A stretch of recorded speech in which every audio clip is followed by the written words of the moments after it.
Detective B. Long from the 3969. I'll be recording a voluntary statement under event number 960907-2063. Investigation of the murder of Tupac. Date and time of occurrence is 9/9/09 at 12:20 hours. We're in an LAPD office. LA Hida. Called LA Hida. HIDTA. With me is Detective Dupree with LAPD. Going into the interview. Person giving statements is last name of Davis, first name of Duane, and name of Keefe, also known as Keefe D.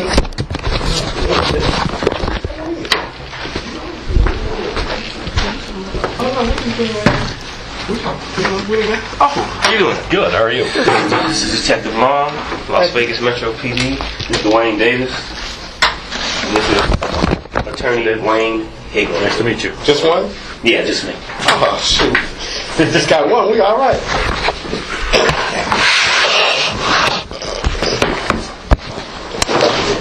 Oh. All right. Okay. So you one of the investigating officers? Yeah. The original investigating officers were Detective Becker and Detective Franks. Okay. I was at the original crime scene, and they're no longer in homicide, so I've taken the case over. Oh, okay. I've had it since 2000. Okay. Okay. Mr. Davis, you go by... you can call him Mr. Davis, or you can call him Keefe D. Keefe D? Is that correct? Or Keefe, either one. Okay. Yeah, what you feel comfortable with. Okay. This is actually I took quite a few notes here, but I don't even know where I'm going to be going in this thing. Okay, let me say something to my client in front of you so he understands. Okay. It's like an informal meeting. He's just trying to get some information. There's no trick questions. If there's something you don't understand, just say you don't understand it for a second. But his intent is not trying to be crafty. He just wants to ask you questions and try to answer them truthful, and we'll be out of here, and that's it. Right. Yeah. I have absolutely no intent of arresting you today. Yeah. You understand that?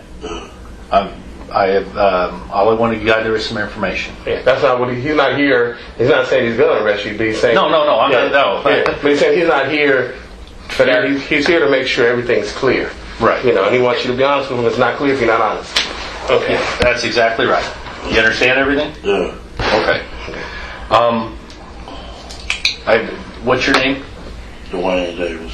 His real name is Duane Davis, yeah. Okay. And what's your birthday? 6/14/63. How old are you? I'm 46. Is it D-W-A-Y? D-U-A-N-E. D-U-A-N-E.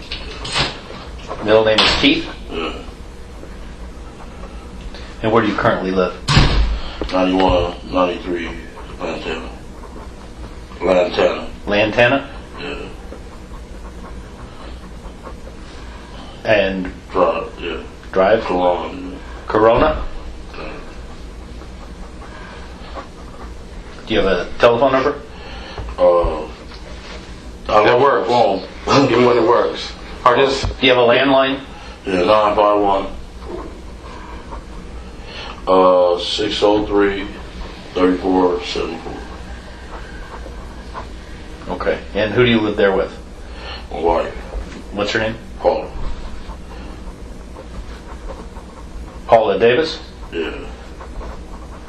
Does she go by any other name? Clemens. Clemens. Okay.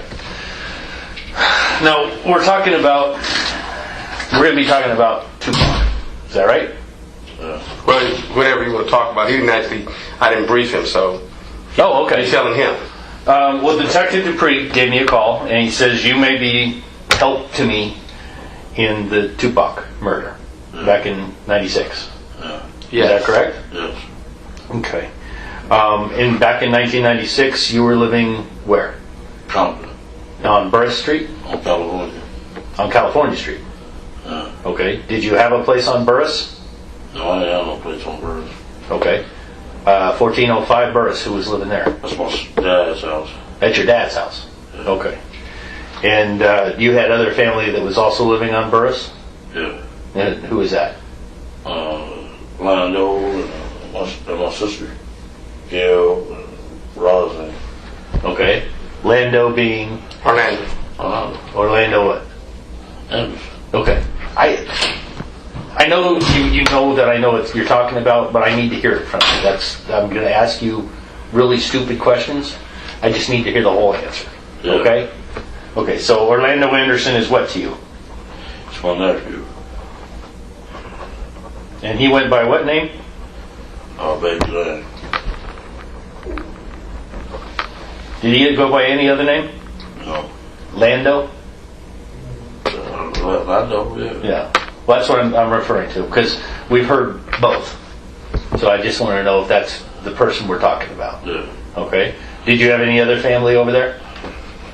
No. Where did do you have a brother? Brother? Continue playing, sorry. Yeah. Not anywhere. Okay.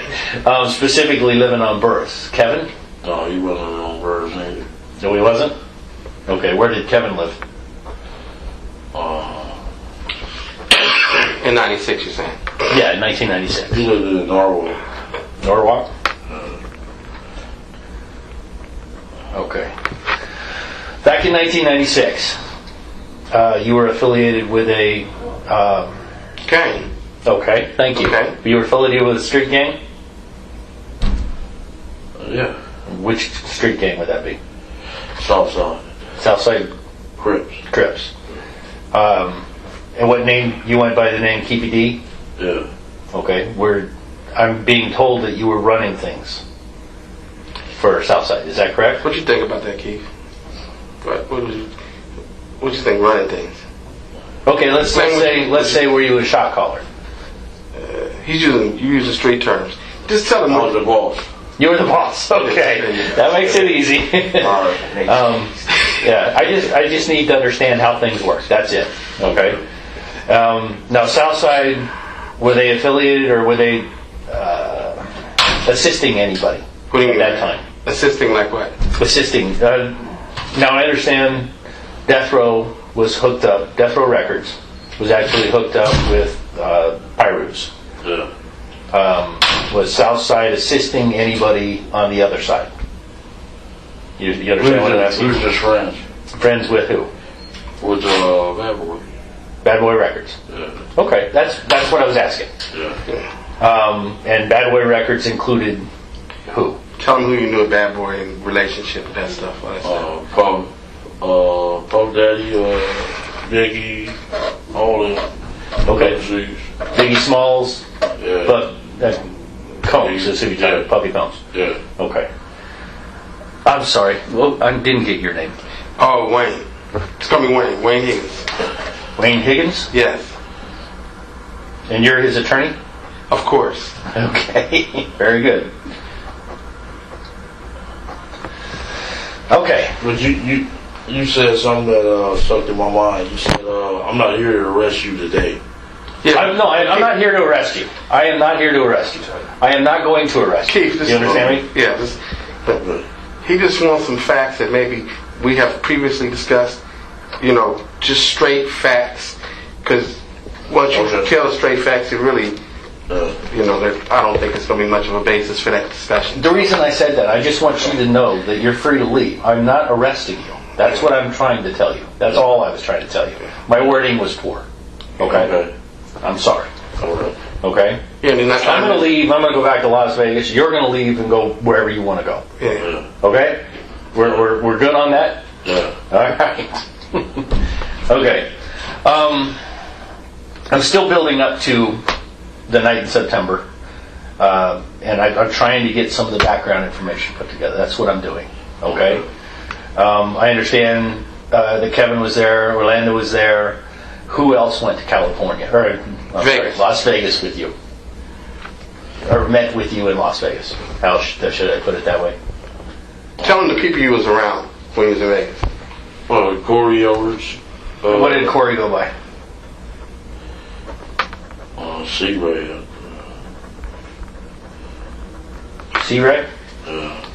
Okay. And he's Southside? Yeah. And, okay. Is he still alive now? Yeah. Okay. Who else? Andre Smith, DeAndre Smith. I remember DeAndre. That's Big Dre? Excuse me.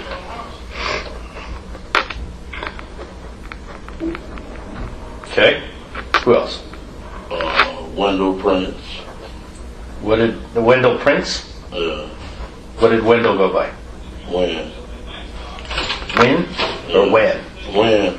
When W-E-N or W-I-N? W-Y-N-N. W-Y-N-N. Okay. Who else? T. Brown. That's Terrence? No, Terry Brown. Terry Brown. Okay.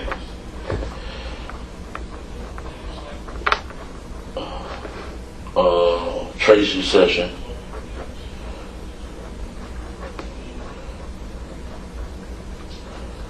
Spelled like that? Yeah. S-E-S-S-I-O-N? Yeah. And what did he go by? Trey Dog. Trey Dog. That's Southside also? No. Who is he? He's from Long Beach. He's deceased too. Okay. He's Long Beach, what? Inside. Inside. Okay. Anybody else go down there with you?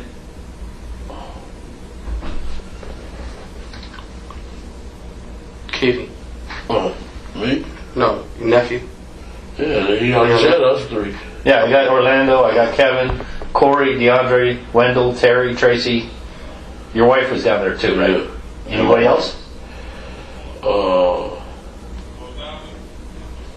And Kevin's wife. Kevin. What was her name? Gina Dina what? Davis.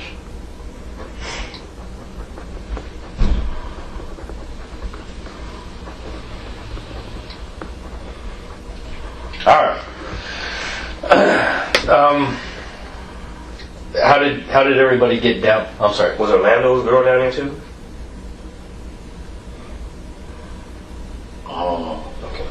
Do you remember who Orlando's girl was? Yeah. Who is that? Rasheen. Yeah. Rashina? Rasheen Smith. Yeah. You have any idea how to spell that? R-A-S-H-I-N-A. Yeah. Rashina Smith. Okay, very good. That's his girl. I don't know if she was down there. I'm not I don't sure. think so. I'm not sure. Okay, that's fine. How did you get to Las Vegas? I drove a rent car. Was this like a week beforehand, the day of, the day before? Do you remember? We came down there like a couple of days before. A couple of days before? And you were going to rent a car? Yeah. Do you remember where you rented it? Avis and Long Beach. Did you know anybody at the Avis? Or you just walk in and rent it? Okay, what kind of car did you rent? I think it was Cutlass or Buick Regal. Regal or Cutlass, one of the two. Just green.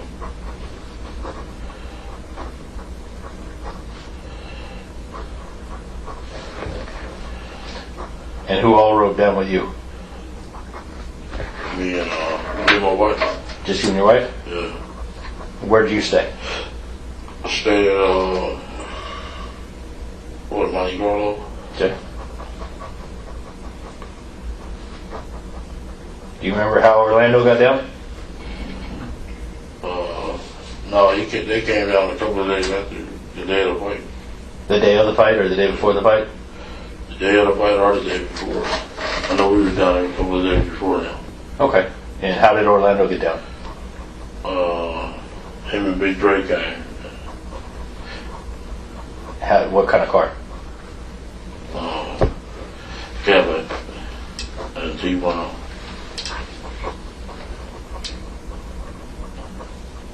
Okay. Where did the Cadillac come from? It came from L.A.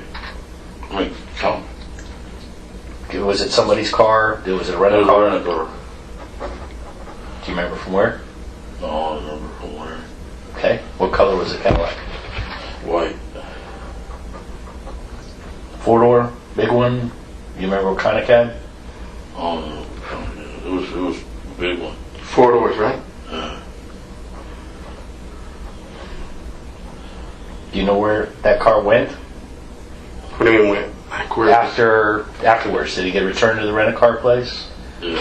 It did. Okay. You don't remember what company it was? No. Okay. Do you remember who rented it?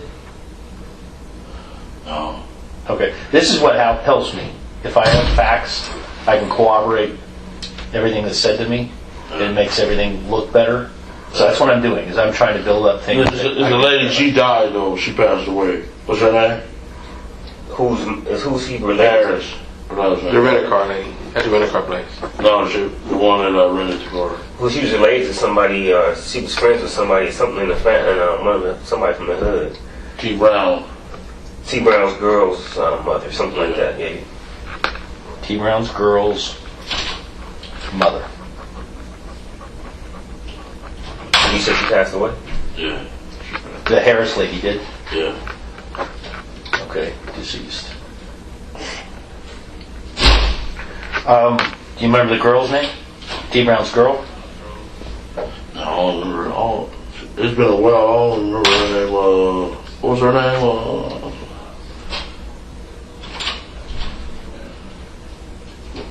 Was her last name Harris? I think so. Yeah. Okay. You remember the first name at all? No. Jeez. I'm trying to remember. You said Tisa or Teresa? I don't know, I'm sorry. He was just guessing. I don't think he. Yeah, I'll get back with you on that. All right. Okay. And then who else from Compton went down? Just the people I gave. Okay. Any other vehicles? Oh, wait a minute. How did Kevin get down? They went down in the van. Where did the van come from? I think Corey people had rented it. Corey Edwards people? Yeah. Did Corey drive with Kevin? Yeah.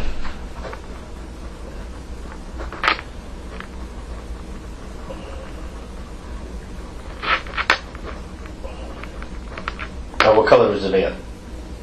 I think it was bluish or green. Bluish green. Do you remember what kind of van? It was an Astro or something like that. Okay. And you think Corey Edwards people rented it?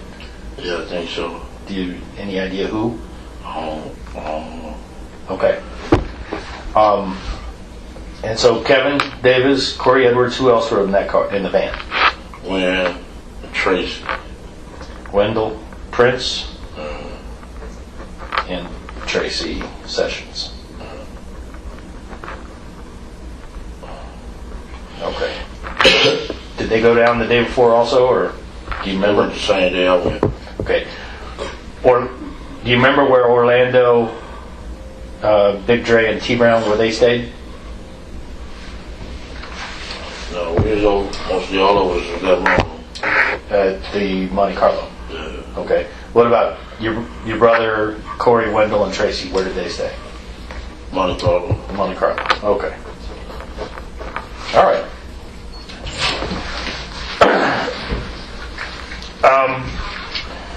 Tell me a little bit about what the problem was between Bad Boy and Death Row. Can you give me any history on the problems they had?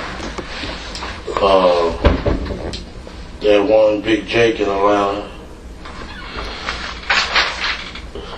Big Jake in Atlanta? Yeah. What happened to Big Jake? Got killed by Wolfie. Okay, who is Big Jake affiliated with? Campanelli Park. Pyros. He was with Pirates. Yeah. Which park? Campanelli. Okay. And Wolfie was with who? He from New York. Bad Boys. Okay. And that murder occurred when? It was a murder, right? Yeah. Was it 95 or 94? 95. 1995? 95. Yeah. So this had been approximately a year before anything happened. Yeah. Is this what started all the problems? No, at the Source Award. The Source Awards? Yeah. Suge got up on stage and said, you don't disrespect the dude, Puffy. Suge Knight got up and disrespected Puffy. Real bad, yeah. Yeah, he made If you want somebody, you don't want everybody dancing all on your videos, come to Death Row. Woo, woo, woo. Yeah. Yeah. Yeah, basically he said that, you know, if you don't want your executive producer to be involved in the videos, you want your owner to, you know, to carry it with a class act. Come to us, don't come to Bad Boys, because they. refer to Puffy because Puffy Yeah. was in all the video. Oh, Yeah, he was making a mark about Puffy. yeah. You know. Okay. And it was a real embarrassing the way he did it. Yeah. How did Puffy feel about Suge? He was scared of him. He was scared of him? How afraid of him was he? He was real scared of him. He didn't even want to come out here. To the California area? Yeah, period, yeah. Because he was afraid Suge would do something? Yeah. Okay. Do you think Suge would have done something? If he could have caught Puffy? Yeah, quite sure. Okay.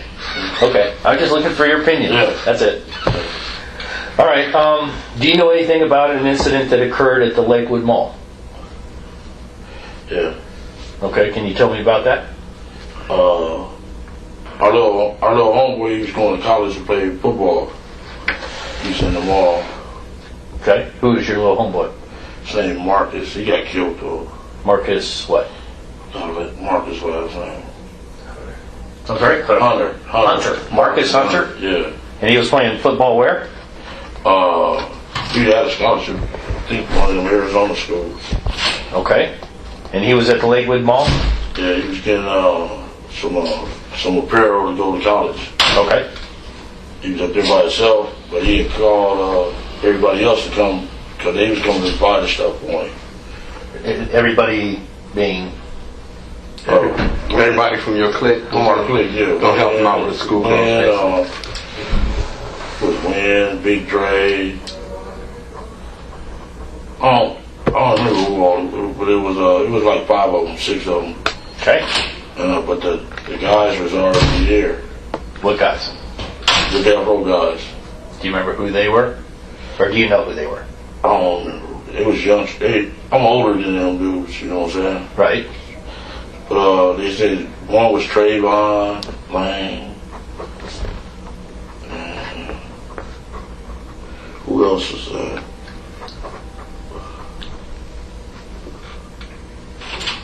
Kevin Wood. Yeah. Okay. K-Dub. K-Dub? Yeah. But some other little guy, I know his older brother. His brother name is Corey. I don't know the youngster name. Corey. You know who Corey's? No. Okay. And another youngster? No, I know the brother. Corey is his brother. Okay. He's a little bit older than dude, so I kind of know him. It's Corey's brother. Their mama name is what's her name? Last name is Stamps. They used to be from our neighborhood. Stamp? Stamps. Stamp. Yeah, Vanessa Stamps. Okay. Her son, yeah. Her younger brother of Corey. Yeah. Okay. But I know the mama real good because she's more my age. Okay. Yeah, and they was at the mall. He was at the mall, Marcus, Okay. by himself. They was talking crazy to him, going crazy. What kind of crazy? Like, Anything you can remember? Statements? like fuck Southside and woo woo woo woo. Fuck the Southside? All that, yeah. So Marcus was kind of scared, but once he seen everybody coming, he, punched the guy out. Which one you punch out? Well, I think it was Trayvon Lane. Okay. And what happened? He just punched his ass, beat him up, and everybody just jumped in and whooped his ass. Okay. And was anything taken? They said a chain hit the ground or something. We didn't have it though. Okay. Yeah. Do you know who said, you said a chain? They said a death row change. We took the death row change or something. But we didn't have it. They must have lost it in the mall. Okay. Right, y'all didn't take chain. Y'all didn't care about that chain. And, Okay. So you heard, as well as I heard, that a Death Row Records chain was missing. yeah. But you said that they didn't take it. We didn't get it, no. We didn't Okay. have it. Okay. All right. So this fight, Trayvon Lane gets beat up, and I imagine everybody got beat up. Yeah. All right, and that also caused tension. Yeah. Okay. Any other events happen here in California or in Compton prior to going to Las Vegas? Any other things happen that cause any kind of tension Yeah. between sorry. Death Row, Bad Boys, y'all? You know, any other incidents? I know the car wash man was like, they brought a fucking 100 tickets. They said y'all better not go. Some old shit. The car wash guy said what? He watched our cars and the Death Row dude's cars. He like, man, they brought 100 tickets and they said y'all better not go down there. Okay, Death Row's got 100 tickets. Yeah, to the fight. Okay. What did We you- had been going to the fight since like 86, 87, before the rappers even started going to that shit. Right. Yeah. So were you worried about Death Row having 100 tickets? Nah. I played football with the guy, and I know he saw. What shit? Sure, I played football with him. His daddy was our coach, all that shit. Oh yeah. Where'd you play football? At Grady Compton, Part 1. Oh, I'll be damned. Since we was like 8, 9 years old. We know they saw. You know what I'm saying? Okay. You know they're soft. I know Suge is. You should have soft. Okay. All right. So Suge's a big guy though. He's soft though. You know, I played football with him. He was our center. Oh. You know. Okay. Okay. All right. So there's no worries about them having 100 tickets. So everybody goes to Vegas, and you spend a couple days there before the fight. Yeah. Are there any incidents in Las Vegas prior to the fight, the Tyson fight? No. We seen them, they had pulled up in their Rolls Royces. The girls was out there. We seen them and all that. Who'd you see? Was it? It was Snoop, Tupac, and Suge. They had a black, white, and a red Rolls they pulled up in. Rolls Royces. Where was this? Just at the MGM. For the fight? Yeah. Okay. Then Mike Tyson then pulled up in them Bentleys. And Worry, Mike Tyson, and what's his name? Don King. They pulled up in their Bentleys, and all the girls ran from their Rolls Royces to these Bentleys. You know what I'm saying? Yeah. Yeah. Them things looked like Hot Wheels. They were so pretty. You remember anything about what Suge or Tupac were wearing when you saw them pull up? You remember it all? Okay, that's fine. This was like the day before. The day before the fight itself? Yeah. Okay. So there was a big entourage, girls running everywhere. Yeah. It was Pretty good circus going on. Yeah. Las Vegas circus. All right. So the night of the fight, where did you all meet up? Everybody in your family? We had brought tickets from Scamper. Okay. Went in the fight. You actually bought them at the door? Or outside the door? Yeah. No, it cost you an arm and a leg. No. I was in prison with this guy that was one of the head scalpers around. Oh, that'll help. And I kind of had his back. He was young. You know. And so he just gave me love when I bought the tickets. Oh, well, good. There you go. What's Sammy? My Sammy is his little nephew. Williams. They be at everything, in front of everything. Okay. All right, that's fine. I don't want to go into there. So, did you get all seats together? No, he separated. We was all around the thing. Okay. Then after the fight, we went into one of the restaurants in the MGM. Okay, short fight. It was real short. So, Do you remember what? You have any idea what restaurant you went into? no, it's on the video though. Yeah. Okay. And who was with you when you went to the restaurant? Everybody except Lane. Everybody except Lane. Where was Lane? I guess he was still coming from the fight. Okay. Do you remember what Lane was wearing? What's the name, Jersey? Dan Marino. Okay. All right, and what were you wearing? Oh, shit. Oh, You don't remember? That's fine. That's fine. So were you present when Baby Lane had the problems? No. Okay.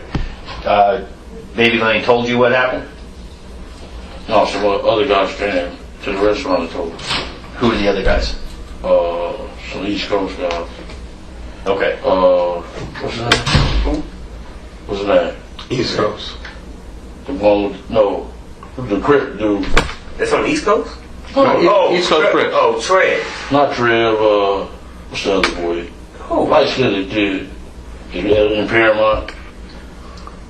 oh. Anthony. Trev, yeah. Yeah. His last name Trev, that's what I say Trev. Okay, yeah. Yeah. He's from East Coast, he out here. Anthony Trev, Tregg. Treggs. Is he the one that was present when Baby Lane? He came up and helped Baby Lane after the beating. I think so. He told us. He told us, oh, man, they just jumped on Lane. Okay. Is Anthony a little older? Was he a little older in 1996? Is what I'm saying. No. Older guy. No. There's a male, a little older, wearing a white shirt that comes and helps Baby Lane after the beating. Right after the beating, he stands there with him, helps him get to him. I don't know. Does the Zip come over to you guys after that? Was he with Lane when they walked up? Or was he with... We walked up, we seen him. Okay, well maybe it was Zip. Okay, who's Zip? Zip as in ZIP? Yeah. He's from New York. One of the Puppy Boys. Okay, do you know his real name? Von Zip. Oh, that's his moniker too, Von Zip. I think it's Eric Martin or Equan Williams he goes by. You're killing me. Martin Eric Martin or Equan Williams. Okay. And he's from New York. Yeah. And he was he hanging out with you that weekend? Yeah, we are. Okay. Richie Ridge. Reggie Reg? Richie Ridge. Richie Rich. Oh, okay. He's from New York. Wedo was there. Wedo. Yeah. Hispanic Wedo? Yeah. Meaning white boy? Yeah, white boy, but he is black, but he's real light skinned. They just call him Wedo. Okay. Do you know Wedo's real name? No, that's real. Okay. Richie Rich, do we have any idea what his real name is? He's from East Coast, somewhere. That Richie Rich? Yeah. I think he got 30 years. That's what they said on the bed. Richie Rich did? Yeah. 30 years for drugs. Okay. All right, yonkers.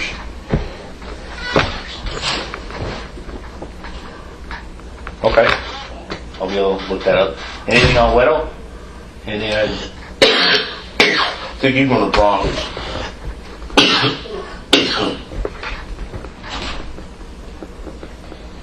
I'm not sure how to spell Wedo. WETO? Wedo? No, that's the... I'm not. Jesus Christ. That went on Write it down. I know what it sounds like. Okay. All right, so Zip, you see Baby Lane right after something happened, and he's with Zip and who else? He was with them cats. One. Zip, Richie Rich, and Wedo. And what is... What's that? What did Baby Lane tell you? But they jumped on him. Who? The devil shooting him. But his arm was like out of socket. They beat his arm. His arm out of socket. Okay, so you said Suge. Who else? Suge, Puntry, Trayvon, Tupac. Okay. And they beat him pretty good. Actually knocked his arm out of the socket. Yeah. Anything else? Anybody else? They did. I know the whole crew, their whole little crew, they said it was about 18 on 30 of them. Okay. And he told you Suge actually took part in beating him? Yeah. Okay. This was all on videotape. Yeah. Have you ever seen the videotape? Yeah. Yeah, I think everybody has. All right, so they beat him down. He comes, he meets with you. What is said at that point? Is there anything said at that point? Well, nothing really said. We just went to the valet parking and got our cars and stuff. MGM valet? Okay. Were all the cars there at the MGM? Yeah. Okay. So the van, the white Cadillac, and the Buick. Yeah. You okay? Yeah, I need some water. Some cigarettes. So they can't figure it. Thank you for water. Nothing is said at that point. Do you want to wait for him to get back? Come on. Okay. So you go to get your cars. How is Baby Lane feeling? Is he? He's ready. He was actually going to the doctor and stuff. Oh, he wants to go to the hospital. Yeah. Okay. Is he angry? Was that? Was he mad? Yeah. I would be pissed. Yeah. I'm trying to. Did he say anything? He didn't say nothing. He was just mad. He was like, I need to go to the doctor, man. Okay.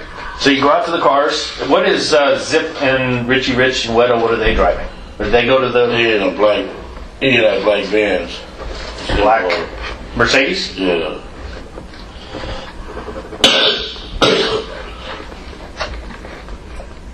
Do you have any idea where the Mercedes came from? Did they drive across country? Did they rent it in Vegas? Do you have any idea? From LA. It's from LA. Yeah. Was it a rent-a-car? No, it was his. It was actually belonged to Zip? Yeah. Okay. Okay.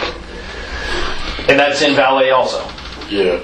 Okay. So you all go, you get your Mercedes, the van, the Cadillac, and the Buick, and you pull out of valet. Did you drive away? I went took Paula to the hotel and gave her some money to gamble with. Okay. Then I jumped in the van with them. With your brother Yeah. and whoever else is in there? Yeah. And what about the Cadillac? Is that with you? Yeah, that's with us. And is the Mercedes with you? No. It's not with you. Okay, what about the Buick? You leave that I leave it left it. Yeah. at the Excalibur. Or no, I'm sorry, Monte Carlo. Yeah. Monte Carlo. Monte Carlo. Yeah. Gotta get my hotels right. Right. So where do you go from there? We went to the... Is there any discussion at that point at the Monte Carlo? And you talk about where you're going to go, what you're going to do, anything. we went to the liquor store to get some drink. Okay. It's okay. Hello? And I jumped in the car with Lando and With Lando, oh, you jumped in the Cadillac. at the So who- store. At the store? Yeah. Is there any conversation at that point? No. Okay. And we headed up Flamingo. Okay. You headed up Flamingo or down, or okay. Never mind. Where's the liquor store? Is it on Maryland? What? Maryland Parkway? Yeah, Yeah. there's a liquor store right there on the corner of Flamingo and Maryland. Okay. We was there. Okay. And we left from there, and they got caught by the light. The van did. The van did. Okay. And once we got to Los Angeles Boulevard, Where were you guys going? Were you looking for something? no, we was going to the MG. We was going to the hotel. Back to the hotel. We had our drinks and stuff. Okay. This is where we're at. They leave. He drops his wife off at the Monte Carlo, Yeah. and he leaves the Buick at the Monte Carlo. He then jumps into the van with his brother and those guys, and they're followed by the Cadillac. Yeah. They drive to Maryland Parkway and Flamingo, which is going to be to the east. And they go to a liquor store. They buy some liquor. Okay. They then decide to drive up Flamingo to the boulevard. Yeah. And you're now in the Cadillac Yeah. with Baby Lane, and the van is following him at this point. No, the van was Got stuck stuck at at the light. at Maryland Parkway, or one of the ones One of the between? lights, yeah. Okay. So you're headed west on Flamingo. Yeah, that way. Okay. Okay. And we had the light on Las Vegas and Flamingo, and he Tupac hanging out the window, hey, and all the girls was going crazy on that corner. Shit, that was the motherfuckers right there. Mm-hmm. And hooked the U-turn, went on the side, passed by all the cars. Okay. This right here is Cobalt, and this is Flamingo, okay? Yeah, This Maryland Parkway is down here. The boulevard is right here, yeah. okay? So you drive all the way up, you see Suge hanging out the window. See Tupac hanging out the window. I mean, sorry, Tupac, yeah, Suge wouldn't be able to do it. Tupac's hanging out the, which side? Passenger side. Okay, did you see who's driving at that point? Yeah. Who's driving? Okay, anybody else in that car? No, it was just them two. What kind of car was it? 750 BMW. Okay. Are there other vehicles in line with them? Yeah, a whole lot. A whole bunch? You remember the vehicle right behind it, or no, do you? Was it a black jet or an SS Impala? Okay. Then there was another BMW wagon. He was on the other side. So it was about 18 cars. Okay. All right, so you come down. There's a turn lane to go this way, and there's actually 3 travel lanes, and then there's a lane to go this way. What street is this? This is Cobalt, this is Flamingo. Okay, The boulevard is right here, Las Vegas, yeah, we came this way, right? made the U-turn. Okay. And you're now behind the entourage. Yeah. Okay. And we pulled up on the gutter lane. Okay. Pulled up on the side of it. Okay. Were you in the gutter lane, or were you? He was on this lane, the right-hand turn lane, right here. Okay. And you're in the white Cadillac. Who's in the white Cadillac? E.T., Lando, and Dre. Okay. Let's start with you. What seat are you in? I'm in the passenger seat. Well, which passenger seat? Front or back? Front. Front passenger seat. Who's driving? T-Brown.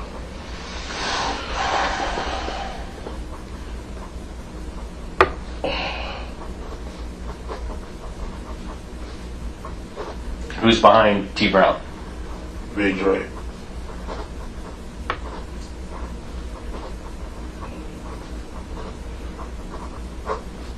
And I guess Orlando would be behind you. Yeah.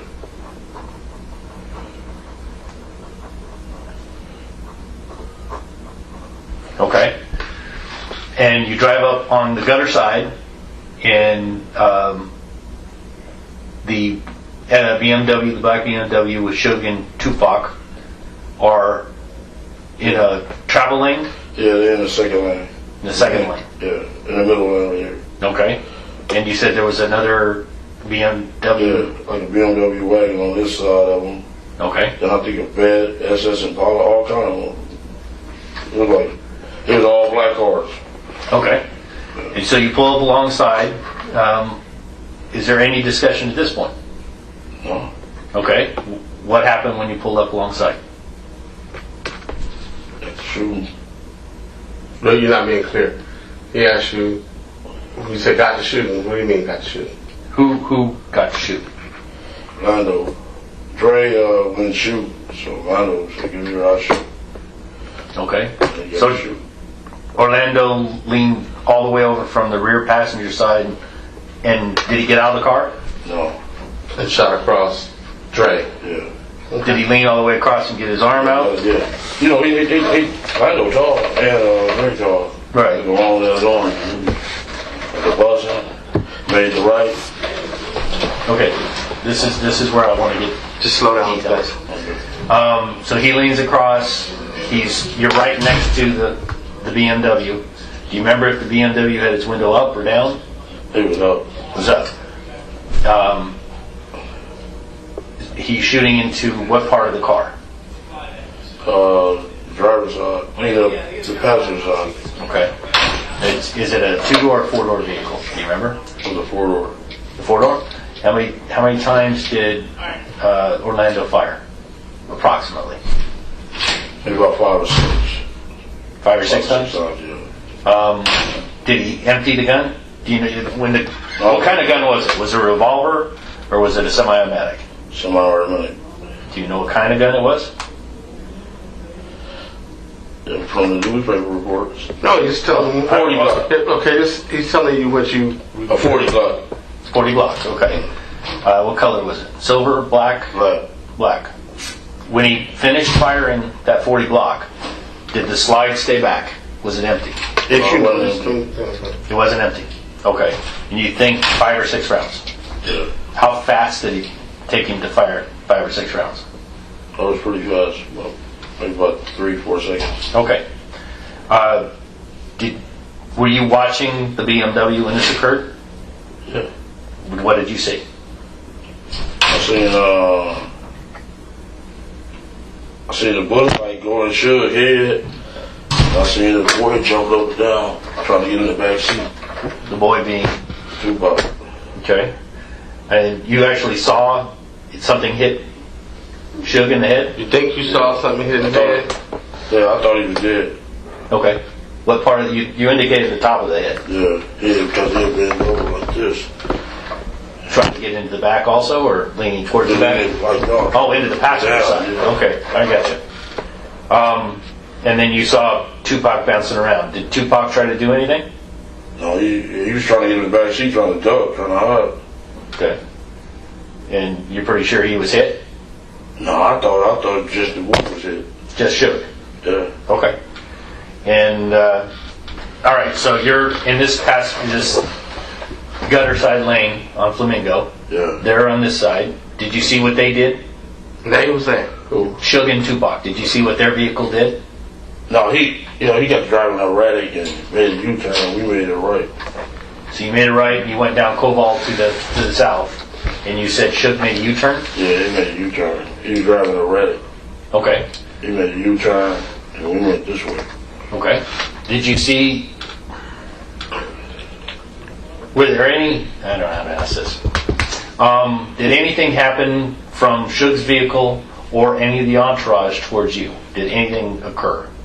Do you understand this question? Did they shoot back? Is that what you're trying to say? Or did they talk crazy to us? Did they throw anything at you? Did they shoot at you? Did anything? Anything you remember? I can't. Okay, so you don't think anybody fired any weapons at you? The point is this. Do you know or recall anything like that? Because. Okay. But I knew they had some police with them because we had seen them. Where were the police? I think it was right a couple of cars behind or right behind them. Reggie, and Jude Alexander, Pretty Boys dude. Yeah, Frank Alexander? Yeah. Okay. They were in the entourage somewhere. Yeah. Okay.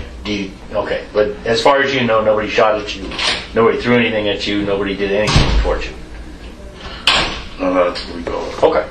You make your right hand turn. Yeah. Okay, I'll get to this in a minute. What happened then? You make your right hand turn. Does anybody say anything? Do you do anything right at that time? Yeah, some girls got to chasing us. I'm sorry? Some girls got to chasing us. You remember what they were driving? Or were they on foot? They was in a little white car. Little white car? You remember what kind of car? Seemed like a sea breeze. Okay. How far did they chase you? They ain't go far, too far. Okay. Do you know who the girls were? I don't know who they was. You don't know. The question was, do you know who the girls was? Yes or no? No. Okay. Never. Were they black females? Think so. Okay. Do you know how many were in the car? Hold it. Think so, or they could have been? It could have been. Could have been. I don't know what color they was. I know they was in a white car. I said, these stupid bitches. Don't pay no attention. Just pay attention to what the question is asking. All that other. Yeah, you right. I'm sorry. That's okay. No, I'm fine. So they don't chase you very far. Yeah. Is anything said between the girls in your car? Anybody in your car? No. Okay. But they quit chasing you pretty quick. Yeah. You know why? What? Why they stop chasing them? You think? Got shot at.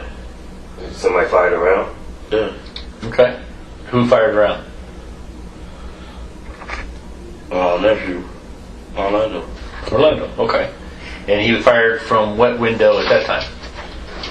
On his side. From his side. Yeah. So it would have been the passenger side. Yeah. Did he shoot at him? Or do you know? In their direction. That's what he's saying. I guess he just scared them off.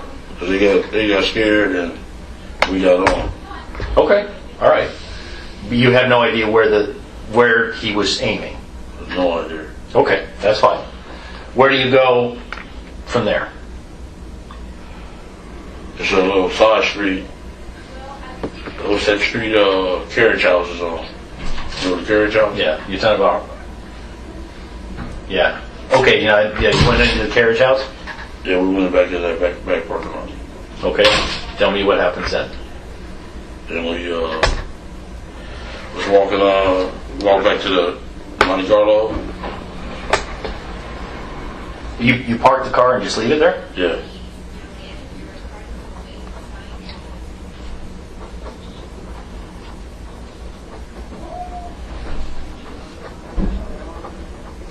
So you park in the rear parking lot for the carriage house. Yeah. Is that correct? Yeah. And you leave the white Cadillac in that parking lot. Yeah. And you walk to the Monte Carlo. Walk by the MGM where that Coca-Cola sign is. Yes. Yeah, we walked by like that little street. And Lane went somewhere else. I'm sorry? Lando went somewhere else. And Do you know where Lando went? I don't know where he went. Did he still have the gun? No. Where was the gun? On the tire of the Cadillac. You left it on the tire? You The remember only which? question is, Orlando left it on the tire, right? Yeah. Okay, that's what he meant. Yeah. Do you know which tire? I think it was the front passenger side. Front passenger. Okay. And everybody walked. You went with T. Brown and Dre back to the Monte Carlo? Yeah. And Orlando went somewhere else. Yeah. He came back about 20 minutes later. Did he tell you where he went? No, he didn't tell me. Okay. Where did the gun come from? He said he went to pee on his hands. Okay. Why would he do that? To get the gun. Get the gunpowder. That's what you assume that to get the gunpowder, right? Yeah. That's on the street stuff. Right. Yeah. I get it. To get the gunpowder residue off his hands. Yeah. Okay. And the urine helps in that. Yeah. Okay. I get it. Where did the gun come from? From Zip. Okay. At what point did Orlando get a gun from Zip? In the parking garage. Which one? The MGM. Oh, at the valet. Yeah. Okay. Tell me about that. You come out of the fight. Orlando's been beat up. Yeah. Oh, why does Zip give Orlando a gun? I mean, you want him to assume what happened, or Anything you heard at this point? I want to know what you heard. specifically what you heard. What I heard? Yes. What does Zip say? Or Orlando. What anybody said at that point.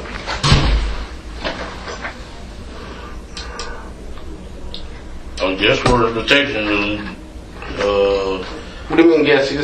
If you know or not, do you remember any words that was passed between the two of them? That's what they're asking. Did Zip say, here, take this gun, man, do this, or anything like that? He's asking. What do you think Zip said? yeah. What is going? What did he say? I think to take care of the guy. You think that's what Zip was telling Orlando to do? Yeah, to take care of really should. Okay. What? Just specifically, what did you hear Zip say? Specifically. Here's your opportunity to get back. Yes, he's handing him the gun. He's saying, here's your opportunity to get back. Yeah. That meant to you to get back at Show. Yeah. Or Tupac. Yeah. Or anybody that was in the entourage that stomped on him. Is that the way you took it, or was it specific? No, he just gave him the gun. Gave him the gun. Okay, and said, here's your opportunity to get back at him. Yeah, you probably didn't say it like that nicely, but probably something Okay, give me a quote. something like for instance, like probably in regular street language, where like, hey homeboy, handle your business or something like that, think of something like that. Handle your business, Yeah. Was that, you remember that quote, or was it something else? Just like that. Just like that. Somewhere closer to that. Yeah. Can I talk to D for 1 second? Sure, go ahead. I'm talking about without you. Oh yeah, absolutely. Let's ask him, Absolutely. you know, you see- I'll step out. Yeah, Oh, wait, dude. Just so you can clarify it. What's up, man? Okay. Oh, one thing, let me say something quick. Look, you're doing a pretty good job. I know it's kind of hard, but you know, you ain't supposed to be getting into anything like you was involved in murder. You gotta keep it really clean. But you told what you told us. Stay consistent. What you told He us. gave me the gun. He gave me the gun. That's what. No, You don't say that. listen. Okay. Okay, see, And he said you gotta say. I See. say. okay, Keith. Did you hear what I just told you? I already told you before we started. Yeah. There's no reason for you to ask him or me anything like that. And if you want to try to do not what I say, do it. You know better than to ask him that question. Okay, don't ask him that But question. because he know I'm kicking real, but I understand what you're saying. Yeah. But if it's been told that way before, I need to stick with it. because it's the same story. Because you had a bunch of You people might there. want to. You might want to say. So that's what you got to do. Let me say it this Stay way. consistent with what you know, whatever happens. Let me put it this way. It makes it And- easier. Okay. Hold on, listen. Let me make it easier for you. Okay. Okay. You can say it that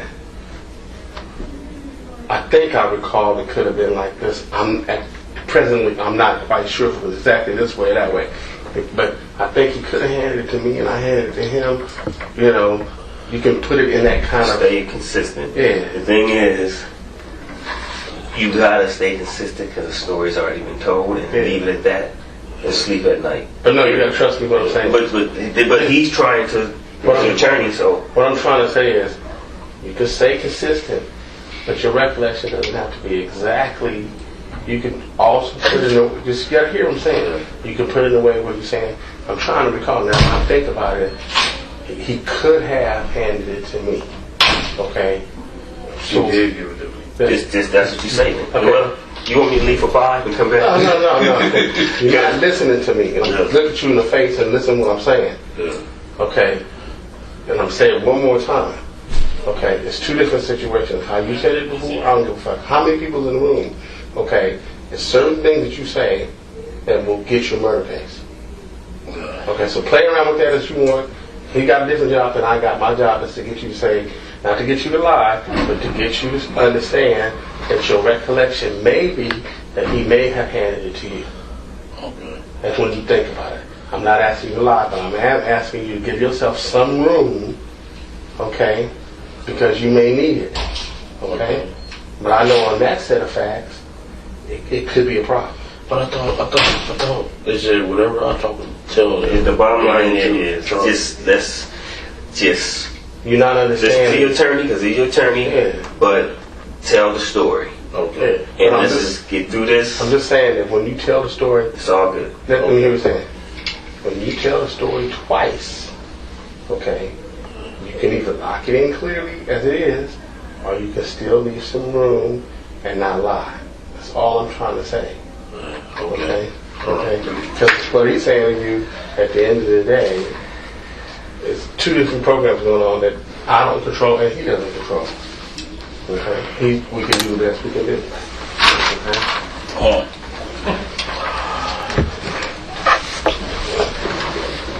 Okay, we might want to go over some things because he may recall some things in detail that maybe we know from previous conversations, and we want to make sure that it's consistent, you know, of the things that he may recall or not recall. So Okay, that's we might fine. want to backtrack a little bit, but at the same time, if he remembers it exactly or not, just do the best you can. Absolutely. Yeah. Listen, the way I want to do That was a this. long ass time ago. I understand that. I completely understand that. Yeah. I had problems remembering what I ate yesterday. Yeah. This is a big event. So my plan was to walk you through it real easy, like we just did. Yeah. And then we'd go back, and you could add details. And if we want to go back again, we can add details again. Yeah. Okay. I'm at this point, what I'm trying to do is spark your memory. Yeah. So remember, he's asking you specific questions. He may ask you what happened with Orlando or this or that, and he may ask you what happened with you. So when he asks you something specifically that you know that you recall, then you answer that question according to you. If he asks you what you think happened between Orlando and someone, then you answer it according to that. That's what you need to clarify. All right. Okay. That makes sense, right? Absolutely. Yeah. Okay.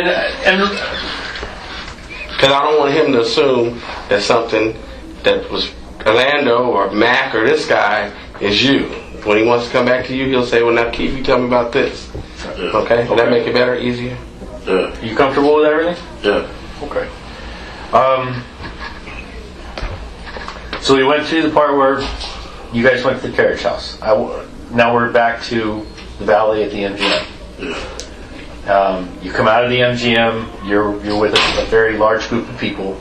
You get 4 vehicles, right? Got it. We got it. There's Total 3 left. 3 left. Okay, you get the Buick, which you drive over to Monte Carlo. Yeah. You get the Cadillac. Yeah. You get the van, and Yeah. you get the black Mercedes. Mercedes stayed. It stays at the MGM. Yeah. Okay. Who gets into the black Mercedes?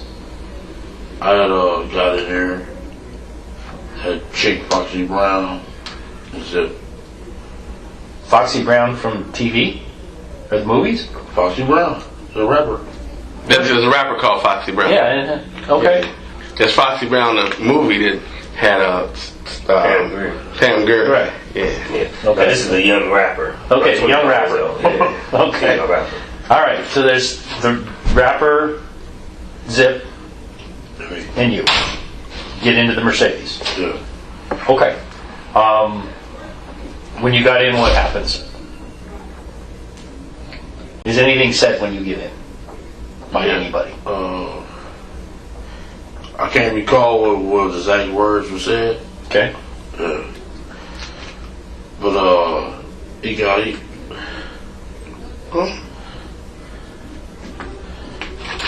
gave me the gun. Okay. Who gave you the gun? That's it. Okay. Where did he get the gun from? The glove compartment? Some little secret compartment. Yeah. Oh. Okay.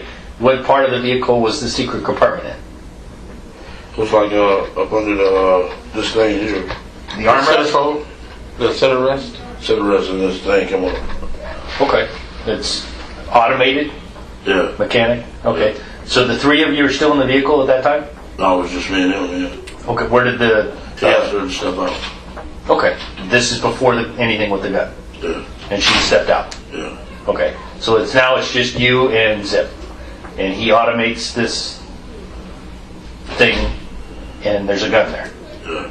Okay, and he gives that gun to you. Yeah. And what kind of gun is it? The 40 Glock. The 40 Glock. 40 Glock. Okay.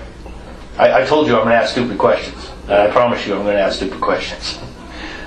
So he hands you the 40 caliber Glock. What does Zip say to you when he hands you this gun?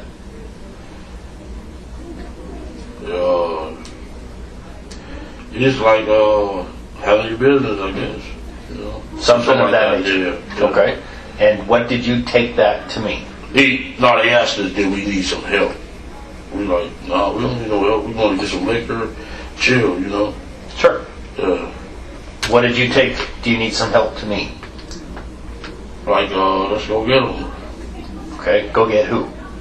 The entourage.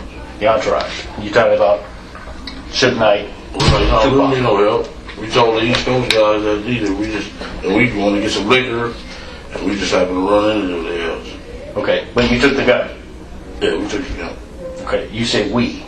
What do you mean by that? Our little group took the gun from him. I mean, I've got the gun from him. Okay. What vehicle do you get into? I got into that Buick. Okay. Do you still have the gun when you get into the Buick? No. Okay, that's where I'm going. Yeah. You get the gun from Zip. Then I gather you get out of the black Mercedes. Yeah. And what did you do then? Did you give the gun to somebody? Yeah, I gave it to the Cadillac. I don't know who I specifically handed it to, but I gave it the gun to the Cadillac. To who? Huh? To the cat? Somebody in the Cadillac, you saying? Yeah. The white Cadillac. Yeah. And the people in the white Cadillac are Orlando Anderson, Yeah. T. Brown, The Big Dre. and Big Dre. But you handed it to one of those three guys. Yeah. And then the Big Dre to be exact. Okay. So you handed it to DeAndre Smith. Yeah. Okay. Did you say anything to DeAndre when you handed him the gun? I didn't say nothing to him. I just went. Then we went and dropped the car. And we. If he hands me a gun, I'm going to say, "What the fuck? Why are you handing me a gun?" Keith, you don't. Just stop. Yeah. Okay. I got you. Okay, stop. Keith, hold on. When he asks you a question, answer the question. Now, whatever he says don't mean nothing right now. Yeah. So just ask him a question. He's gonna answer the question. What's the specific question you got for him? Did you say anything to DeAndre, or anybody else in the car when you handed DeAndre the gun? No, I didn't say nothing to him. You just handed him the gun. You handed it to him, or if you recall saying something, did you recall saying anything? Do you know? I don't know. But I gave him the gun and he took it. Then we went to drop Paul off at the thing, and we took up, went up to there and looked for liquor. Got the liquor. Okay. I'm going to slow you down again, okay? Okay. So you drop off Paula, you leave the Buick Yeah. at the Monte Carlo. Then you get in what vehicle? That van. You get in the van. Is there any discussion prior to going looking for liquor about the entourage? He's asking you specifically. Did you tell anybody anything to do or anything related to that gun? So, what did you recall? The gun or the entourage? Yeah. Like get them motherfuckers or we getting ready to do whatever. Any of that kind of shit. Do you remember that? No.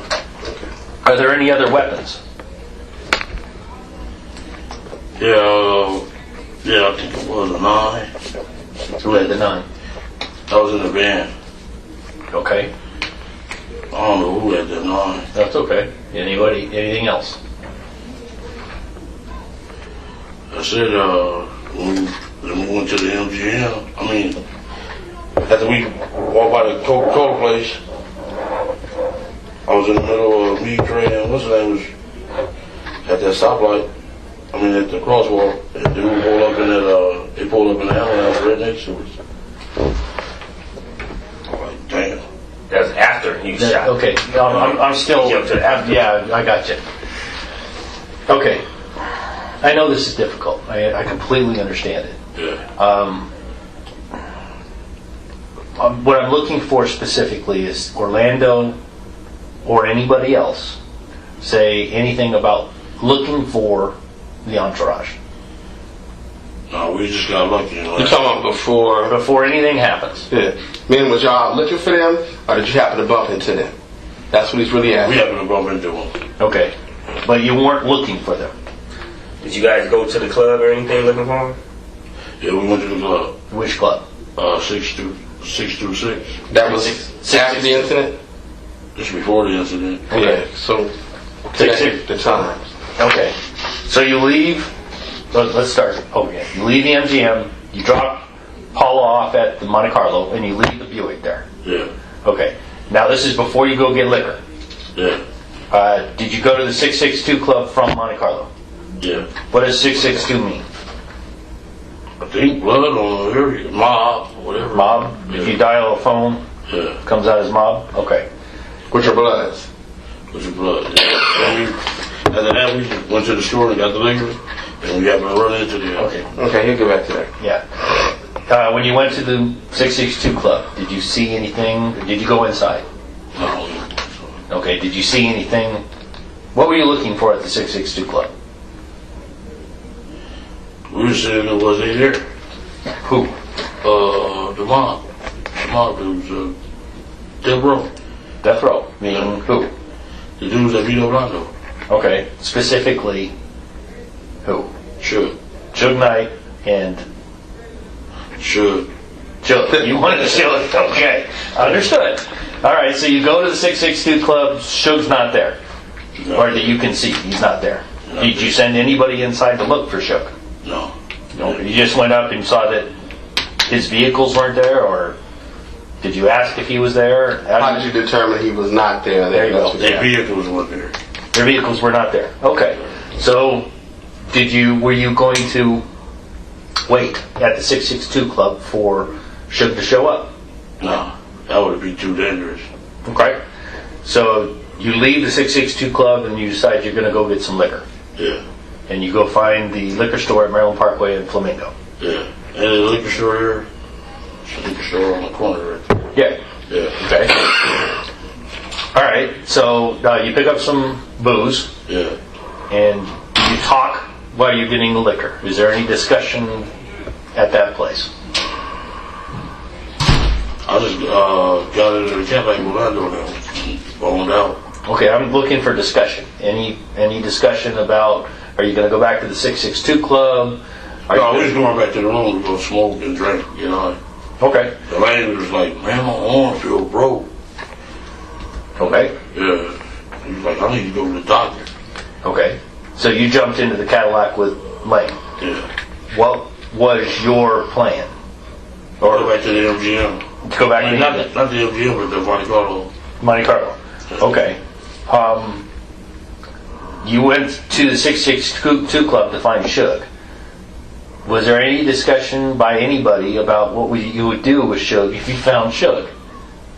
No, the car I was in was scared. The van you were in was scared? You didn't want to really get down like that. Yeah. What about Baby Lane and the Cadillac? They had a gun, right? Yeah. They had just gotten a gun from Zip. Yeah. What was your understanding would happen if they saw Suge? Well, I mean, he's asking you really a Was they specific... saying Suge? Okay, listen to me. Okay. He's asking you a specific question. Was there first any conversation with regards to what was going to happen to anybody? Did you say, or anybody say, well, we going to kill him when you see him? Any of that kind of stuff. Was there a conversation? This is what we going to do? Any of that? That's what he's really asking you. Yeah. No, I just had said, when I got out the car with them, I was like, oh, they had like some busters over there scared to death. The ones in who? Yeah. In the van. Yeah. Okay. Was the ones in the Cadillac, were they scared? No. Okay. That's fair. Was there, without conversation, was there any understanding? Did you understand that if the guys in the Cadillac saw Suge, something was going to happen? Well, it can't be understanding without conversation. But he's saying, in your mind, he's trying to get inside of your head and ask you, in your mind, did you think that somebody was going to kill Suge? No. No, not kill him or light him up. Anything. Shoot at him. Any kind of physical thing. Was that what you was thinking? No, I wasn't thinking that. We was going to go to get high. Okay. Yeah. Fine. That's good. So what you're really saying is that you guys ran into them inadvertently. Yeah. And accident. although you went over to 662, if something might have happened with goddamn, but when you left there, I was like, yeah, we done with that. But Lane was like, man, my arm feel broke. Okay. Okay. Understood. Different focus. Yeah. Our mindset was different. Okay. Once we left that liquor store. Your intent at that point was drink some, get a little high, and forget about it. Eat some pussy, basically. I can deal with that. All right, so you're heading. We got lucky and ran into him. You're going west on Flamingo. We ran into him. Yeah. You're going west on Flamingo towards the boulevard, and you see the entourage going eastbound on Flamingo from the boulevard. Yeah. And the first car in the row is that BMW. Yeah. And you're in the Cadillac at this point. Yeah. Dre has the gun at this point. Yeah. Okay. Now, picture yourself, you're going westbound, you see them going eastbound. Does somebody in the car say something? To themselves? Anybody. I don't care. We just started, there they go. There they go. Okay. Yeah. And does anybody say, turn around? No, he just busted you. Who's driving again? Terry Brown. T. Brown. He turns a U-turn. What happens then? Does anybody say anything? No, Lando just got Graves like scared and he just got the gun, he got it popping. How do you know How do you know that Dre was scared? She didn't do nothing. Did he say anything? No. Did he point the gun? No. He say, I don't want to do it, or he just... I just said, give it to me. He snatched the gun from his hand, right? Yeah. Dre never said a word. I never said a word. Just kind of locked up. Yeah. Okay. And Orlando. So I think, Dre ain't as mad as Lando is because he got beat up on him. Right. Yeah. Okay. But there's no conversation. Dre or Orlando said, just give me the gun. Yeah. Takes the gun from him. He's popping. Gets to shoot. Yeah. Right. So were you guys already on the side of him when he took the gun and he started popping? Yeah. We already on the side. Like immediately at that point. It's like... At the point. Yeah. Yeah. You got I didn't hesitate. He grabbed him. How much longer is there left in the recording? There's about 30 minutes, so you want to take a lunch break. We'll finish the 30 call witness that we won't get through today. That works. We'll take our lunch break now. The food has been delivered. I don't want it to get too cold. So at this time, we will recess. During this recess, you're admonished not to talk, converse amongst yourselves, or with anyone else on any subject connected to the trial, or read, watch, or listen to any report or commentary on the trial of any person connected to this case by any medium of information, including without limitation, newspaper, television, internet, and radio, or form or express any opinion on any subject connected with the trial until the case is submitted to you. We'll have you guys back here at 1:30. Please rise for the jury.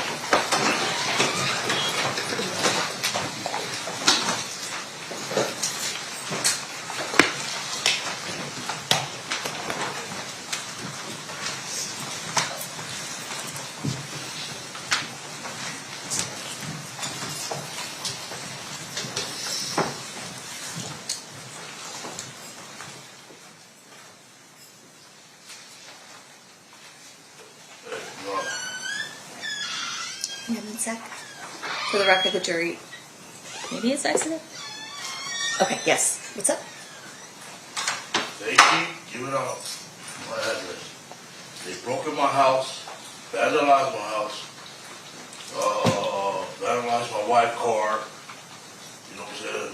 Because they keep giving out our address. Now they gave out my sister's address. This stuff is wrong. I've heard it's going on both ways. That there's concerns both ways. They're wrong. I've admonished them to talk to their witnesses and anyone they can communicate about these issues. Okay, so your attorney wrong. let me know what's going on. I get beat up by the cops. The guy attacked me in here, sent me to prison. This is wrong, and it's mostly this guy. For the record, you're pointing at Mr. DeJock. Yeah, for the record, I think he's indicating he's upset I'm prosecuting him for murder. No, I'm not upset because you prosecute. You're endangering my family's life. Okay. State, again, like we talked about at the bench, you're going to stay in communication with your witnesses about not doing any of that. Goes both ways. Mr. Stamps, you'll talk to your client about not communicating with witnesses as well. Yes, ma'am. Okay, perfect. We'll be in recess. Thanks, everybody.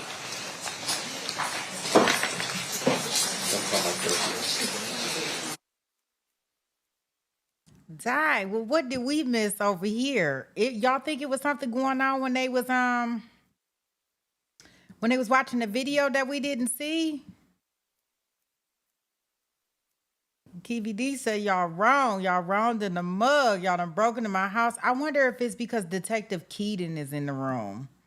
Cause y'all know he do not like him. The one that's doing the one that's doing the interview, the one that wrote the book. Oh, he ain't feeling him at all. He couldn't wait to talk to the judge.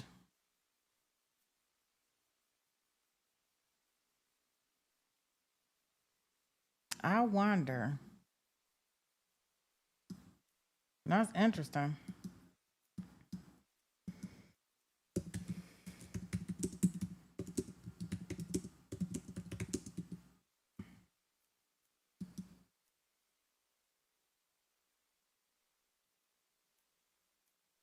Mm-hmm.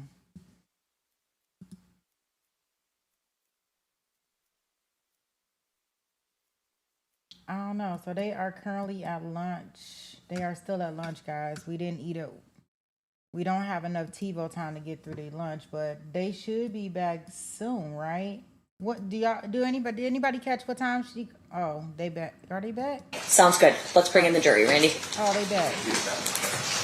Shit, I got this. I know exactly what I'm doing. I got this shit right together.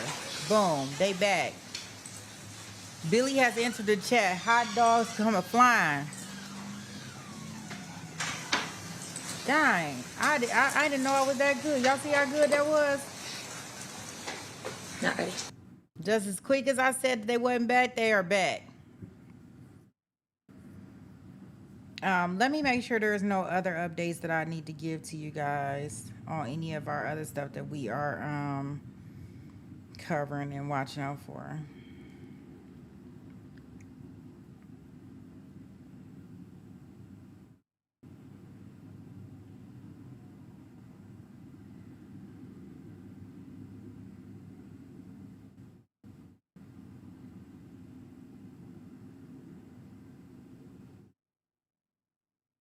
This is gonna be wild.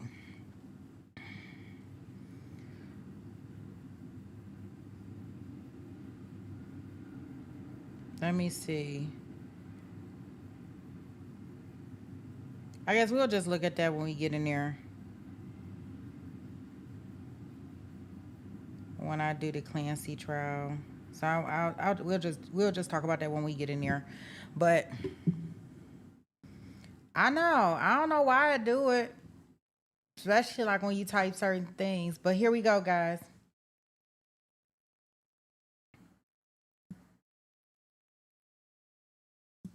They're lining up right now. Okay. Did the courthouse turn off the AC thing, or a little warm in here? Agree. It's always warm in the robe, so I don't know. It's kind of failed to probably take the power bill. On my bed, that's why.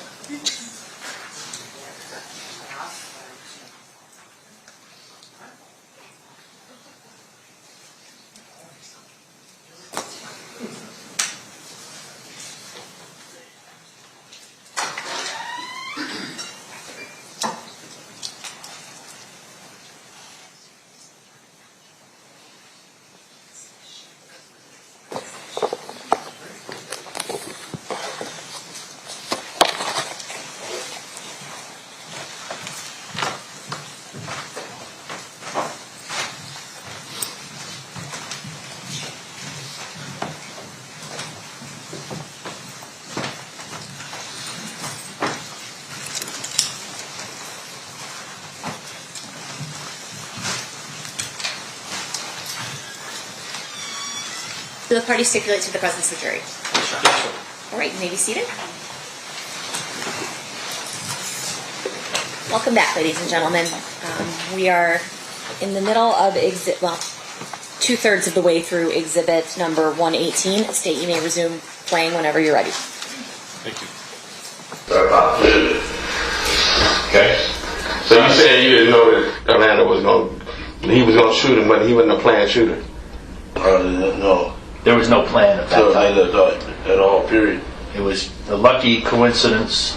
Yeah, we ran into him. Okay. It just happened, what you're saying. Yeah.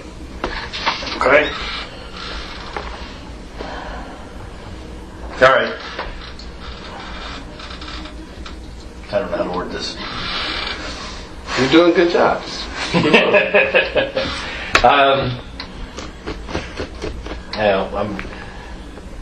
Okay, so he does the shooting, you turn, the girls start to follow you, Orlando puts another round off, the girls decide not to follow you, Yeah. and then you drive away and go to the carriage house. Is there any conversation before he splits from you, Orlando? Before he leaves you? He doesn't tell you at that time, I'm going to go... He told us after we got there. Okay. And I was like, man, we ran right into him at the park. I mean, that was a trip. They was right here, and we was at the crosswalk in the middle of Las Vegas Boulevard. Like, damn. When you were walking back? Yeah, when we was walking back, the ambulance and Suge and Tupac to the back of the ambulance. Right by us. Like, we could have said hi. Did Suge see you? I don't know. Okay. Did he see you? Did he know it was you that was in the car when they did the shooting? I What you I mean, he could have seen you. You could have seen me, yeah. You think he might have? I mean, Yeah. it could be possible. Yeah. I think- What I'm asking is, did you guys make eye contact? Did you and Shug make eye contact? You make eye contact with him? It looked like, Okay, and this is when you're walking no, this was, during the shooting. yeah. Yeah. You could have guys- made eye contact with him. Yeah. Oh, okay. Yeah. So during the shooting, you made eye contact with Shug? It looked like, I see, it looked like you seen it. You believe that? Yeah, I believe that. Okay. All right. That's why he said, y'all had the right motherfucker. Say it again. Remember he said on that interview, y'all had the right motherfucker, y'all had your man. You don't remember him saying that? Yeah, I do.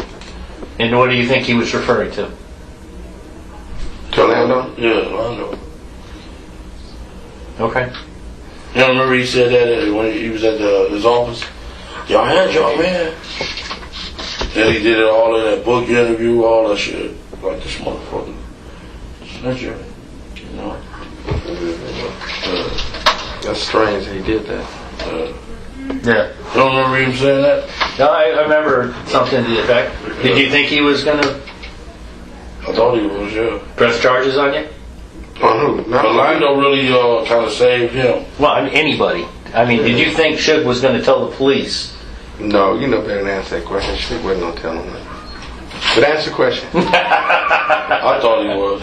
You thought really he was? did? Yeah, because he just had the music industry view.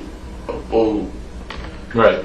you know what I'm saying? And like y'all, with the street people wasn't scared of him. You see now he getting beat up every week. Yeah. So the police actually came and did some search warrants. Yeah. You remember that you were there for that? I got away about 5 minutes before y'all came. Okay. And they got into the houses on Burris, Yeah. as well as quite a few other places. Yeah. They actually took quite a few guns. Yeah. Yeah. They didn't get the right gun. You know. Do you have any idea now where that gun might have gone? No idea. Never heard anything about it. Or, Or did I never say anything about it? Who went back and got the Cadillac? T. Brown drove it on. So T. Brown would have had the gun at some point? Not that I can recall. You didn't hear anything about that? Nobody never discussed what a gun is. Never. Okay. Tell them why that happened, because what was your mindset? What's that? Why wouldn't you not discuss the gun? We was trying to get I was trying to get as far away from Vegas as I possibly could. It wasn't on your priority list. I was trying to get the fuck up out of there. When did you leave Las Vegas? We left the next morning. I'm sorry? We left the next morning because we figured y'all would be looking for that Cadillac on the road. Okay. So you left in the Buick Yeah. with Pamela. Or Paula, I'm sorry. Me, Paul, and Lane. Oh, Lane drove back with you. Yeah. What did Lane say about the shooting to you? He was just nervous all the way back. And he was like, man, because he went on to the doctor and got a Sling. sling at the same hospital. In what hospital? Where Tupac was? Yeah, on Marlin Parkway. Really? Yeah. The next day or the same night? That same night, got a sling. Was on and everything. While they were in the hospital? Yeah. Tupac was taken to a trauma center, not on Maryland Parkway. There is a hospital on Maryland Parkway. Yeah. And you think That's where he got it. Yeah. Got a sling and everything. He was fucked up. They fucked him up bad. Okay. I'm looking for anything Orlando might have said about the shooting. When did you find out that? That day was hit. Yeah, Tupac was hit. Shug was grazed. Corey had came from the MGM and said, everybody talking about Tupac is shot. What did Orlando feel about that? What, did he say anything? No. Yeah, there you go. Yeah, he didn't say nothing. You didn't say anything? Yeah, no. We was already scared of Corey because they were saying They wasn't saying that in front of Corey anyway. Yeah. Yep, Jack. Smith Jack. Yeah, we was kind of scared of him. So we Okay. didn't really mention nothing around him. Okay. But Now, he got Go ahead. He got wind. Who got? When Corey, then he found out. Shit. You lost me. Go ahead. I said Corey, when he found out what happened and shit, he got to tell everybody. Well, he found out what he thought happened because he wasn't there, right? Yeah. Okay. Yeah. So the van, we'll get back to that real quick, but the van, it didn't catch up to you guys at all, and it wasn't even nowhere near the shooting at that time? They They didn't ever know we had did it. None of those guys? None of them guys. So you didn't even tell them you did it? How about when you get back to Compton? Did you tell everybody that? I didn't tell nobody. Okay. He asked you two questions. It's not on purpose.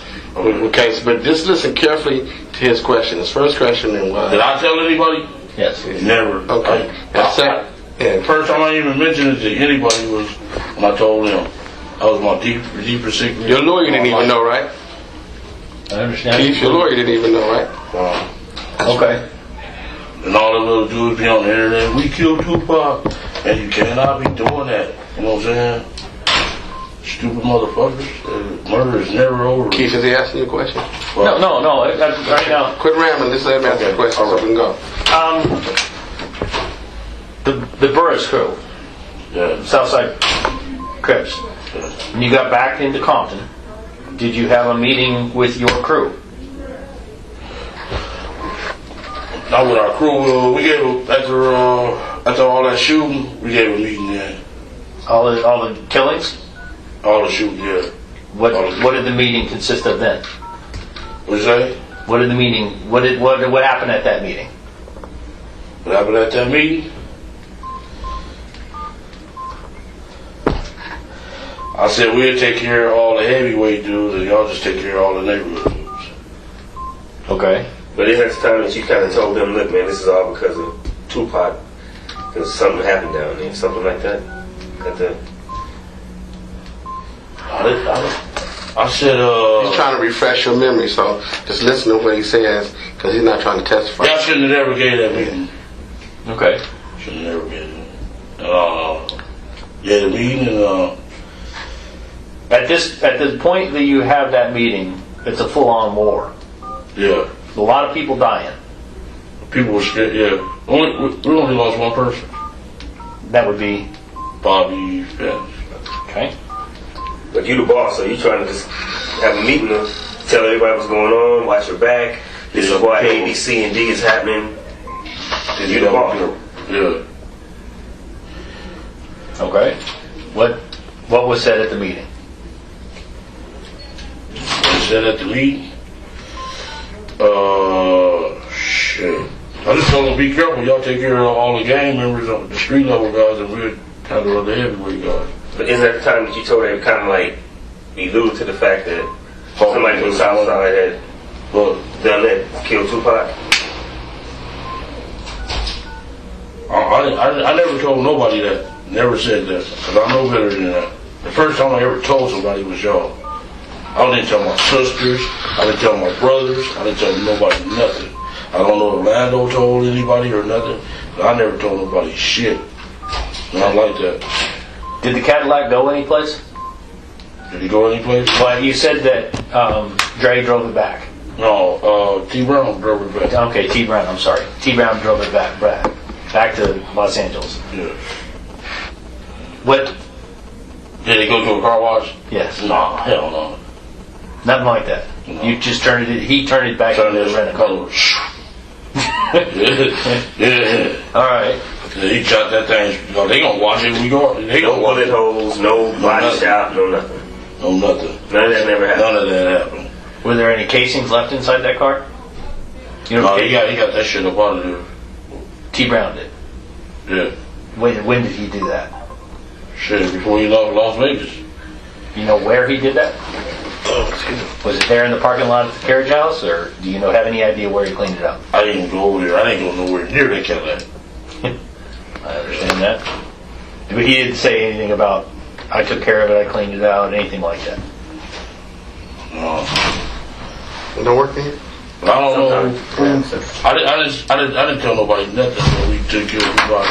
None of that shit. Never. That was my deepest secret in my life. That would cause problems. Yeah. I told him the first day. T Brown still alive? Yeah. Where's he at? Tell him. He over there in LA somewhere. We hanging out by the Millennium. What's the name? You for the arrest him? No. I'm I'm just looking for information. That's all. Okay. Y'all had him laying the first. Y'all didn't get me. Keith, did he ask you a question? Let me ask you a question. All right. Have you discussed this with T Brown since Tupac died? Man, I'm the only one alive. I know. Have you two discussed it? Yeah, all the time. Would T Brown talk to me? What? He might. I don't know. Okay. He might. But yeah. Do you think he stashed that gun? I'm just asking for your opinion at this point. Even that gun is an interesting thing. You know how many years I've been hunting that fucking thing? Yeah, it seems to be. It hasn't popped up. Tell him what you know about the gun. Like, where could it be? Or if you have any idea who might have took it. Just think it off the top of your head. Someone come back and got it. Anything you can think of? I didn't go nowhere near that gun. I understand that. What I'm saying is, do you have an impression that anyone mentioned something about maybe they went back and got it, or someone took a special interest with it? So you might think, is there a particular person you think that went and took the gun? I don't know. That's T Brown probably didn't know. He didn't know. Is T Brown the kind of person that would keep a gun like that because hell no. He got rid of it. You think he got rid of it? He would not keep it as a trophy. Hell no. Like that. Shit no. Not at all. I mean, that's... Me and him the only one we be talking about. We the only two dudes alive.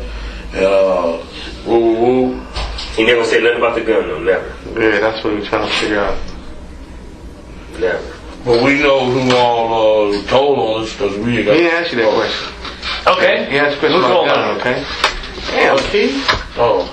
Be here all day. Just, it's cool. You got as much time as you want, but... Okay, come on. Okay, go on. Answer the question. What's all on you? Corey Overs. How many times do we...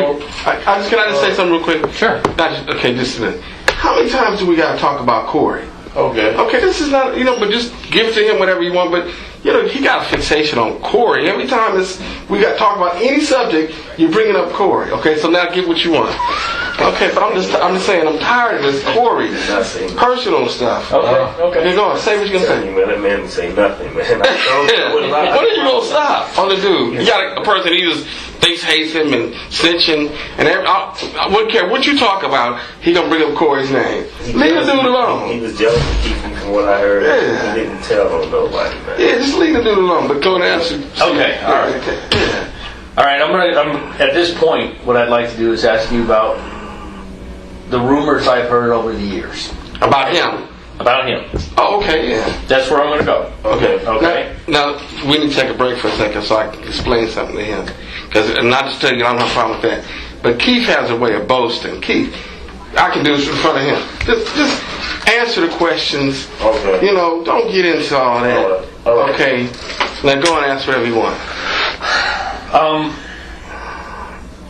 Puffy Combs. Does he play a role in this thing? Answer the question directly. Tell him what you think. Did he play a role in You this? don't hesitate, just tell him. Yeah, I think he did. Okay. I heard he was. The rumor I heard was he was directly involved. Going back to money. Was he involved money-wise in this? We didn't get paid. Okay, you didn't get paid. Do you believe he paid somebody? Did somebody get paid for this? To your knowledge. To my knowledge. What do you believe? Didn't happen. We didn't get no money in California. Okay. You think you get money at some other point? Someone else or what? Yeah. Then answer the question. I'm saying, tell them what you think. You think somebody got paid? Yeah. Zip got paid. That's what we think, yeah. That's what the word on the street is. You think Zip set it up and Zip got paid? Yeah. Okay, that's what he's telling you. No shit. Zip? You think Zip got paid? Yeah. Y'all About how- on the street. Well, how much money do you think Zip got paid? I don't know. Nothing. You have no idea. But Zip's living pretty good right now. Huh? Yeah. So it's Puffy. What's his name told me, what's his name? D-Mac? T-Mac. Who's D-Mac? Darius Rogers. Oh, okay. Okay. All right. What did D-Mac tell you? He said, they fell out behind that Puff and Zip did because he got paid. And he fell, we pulled that Biggie's back out here when he got killed. So they fell out, they ain't been speaking or nothing. So yeah, he said, your boy got the money, I heard. I said, is that right? Okay. Have you ever had personal contact with Puffy? Since that happened? No. Anytime. Oh, God. Yeah, a whole long time. Oh, you know Puffy? Yeah. Okay. He knows him. And he knows you. Yeah. So you had contact with him prior to the events in Las Vegas? Yeah. Okay. Did Puff ever indicate to you? Keith, let me just not, if you don't mind me butting in. No. Go ahead. Keith, explain to him your relationship with Puff and Zip, and did Puffy take an interest in having Suge or anybody killed over here? Okay. Okay, let's go right to the point. Yeah. Okay. Explain that to him. Yeah, he was kind of scared of the guy. And we was at a hotel, and he was like, man, I'll give anything for that dude here. Who are we talking about saying that? He said that in front of our whole. Which one, Puffy or Zip said it? Yeah, Puff Puffy said was talking about. Okay, go on. I would do anything For that boy's head. for that boy's head. Referring to who? Sure. Should. Okay. Why? Because he was afraid of him? Yeah. He was real scared of that guy. Okay. And, it was like 45 of us in the room, and he said that shit For everybody. in front of everybody. Did he ever offer anything? Or was he implying that he'd pay to have it done? Yeah.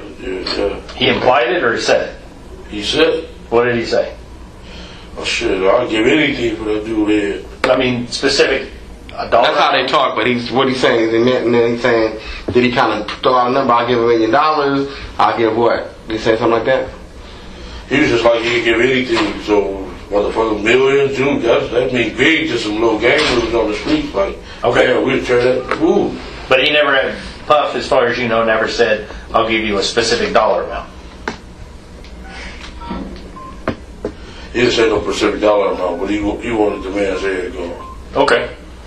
What about, did Puffy have any problems with Tupac?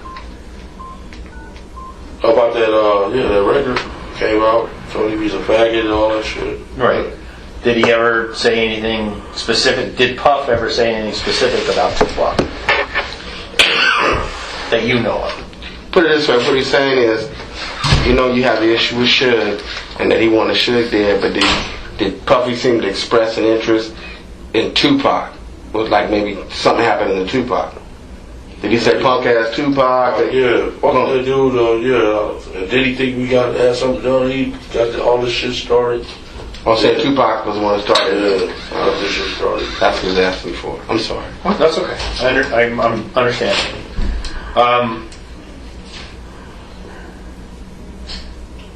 The night of the events in Las Vegas, Yeah. did Puffy ever come up? Did anything in the conversation with Puffy come up?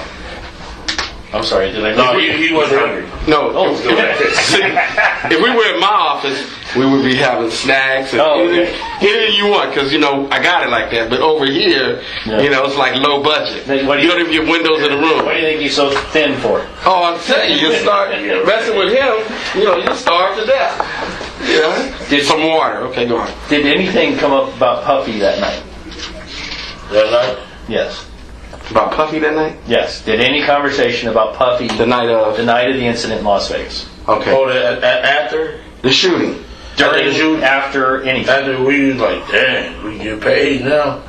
Okay. And that was meant within. Well, we didn't even know the boy was shot. But you been paid. Came back. Right. But when you say paid, been paid by Puffy, right? Yeah. Paid by Puffy to Orlando and your crew. Yeah. Was there ever any? Did he ever give us some money? Okay. Did he ever give you any money? No, he didn't ever give us no money. Not directly. Was there any efforts made to get paid by Puffy? Yeah. Okay, and tell me about that. We went and met Zip a few months afterwards. Zip being where was Same one who get Zip Right. and gun. Yeah. Yeah. Like we. Where'd y'all meet at? At the hot wing place on La Brea and 3rd Street. Okay. Describe the conversation. We like Is it just you and Zip, or is there more? That's just me and Zip. Okay. They had raided our house, took all our guns. Right. Like, man, we really need that money now. You know what I'm saying? Mm-hmm. These dudes got millions of dollars to go against us. You know what I'm saying? Right. Yeah. He never did get back with us. No, what did he say when that conversation took place? Did he say, I'm going to check with you, I'm going to check with Puffy? Yeah. Okay. So when I get back, I'll make sure he send you all some money. Zip said he was going to make sure who sent you some money. Oh. Oh, okay. And is there any talk about how much? No, we didn't say how much. I had a lot of money back then also. He didn't ask you that question. What you had? That's okay. Did Zip ever indicate how much he was going to try to get from Puff? No, he never indicated. We need some money. Okay. But the point is, since you mentioned you had your money, you meant money. It's really Orlando's and money for what they did. Yeah. Oh, okay. Okay. Now you think Zip got paid by Puff at some point? Yeah. What makes you think that? After I got out the feds, I wouldn't met him maybe like 2 years. What do you mean you got the feds? He was in the feds visiting for a while. Oh, Yeah. okay. So when did you go in? Yeah. 98, When did you come out? 2002. Okay. Mm-hmm. And you think during that time period, Zip got paid Yeah. by Puffy? Yeah. Because when you got out, what did you notice? Was that? When you got out, what happened that made you feel that Zip got paid? Had a big nightclub, 3-story shit. All kinds of cars, everything. Okay. In that 4 years, he ended up all that shit, right? Yeah. Okay. Did you? I ever try to get in contact with him? Yes. No, I never. He never called back. You left messages, he never called you back. Yeah. Called Puff too when I got out. Puffy didn't call you back. No. But I seen him after everything went down. I seen him. You saw who? I seen Puff at the House of Blues. Okay. He came to the car. Then he acted scared of us. I would be too. If I owed you money, I'd be afraid of you. Well, yeah, he didn't want to pay too, so what did he say when he came to the car? Yeah. He was just like he was telling us to come meet him at the hotel room, the Beverly Hilton. So he asked us if we had some weed and stuff. But that motherfucker, he never took his eyes off of us though at all. And y'all didn't go to the hotel? No, we didn't go there. You're a real gangster, and Well, he's a rapper. Well, let me stop. What I'm trying to Keefe, you really don't consider yourself to be no gangster, do you? I'm a grandfather. I got 4 grandkids. Oh, My son trying to go to the NFL. He raw.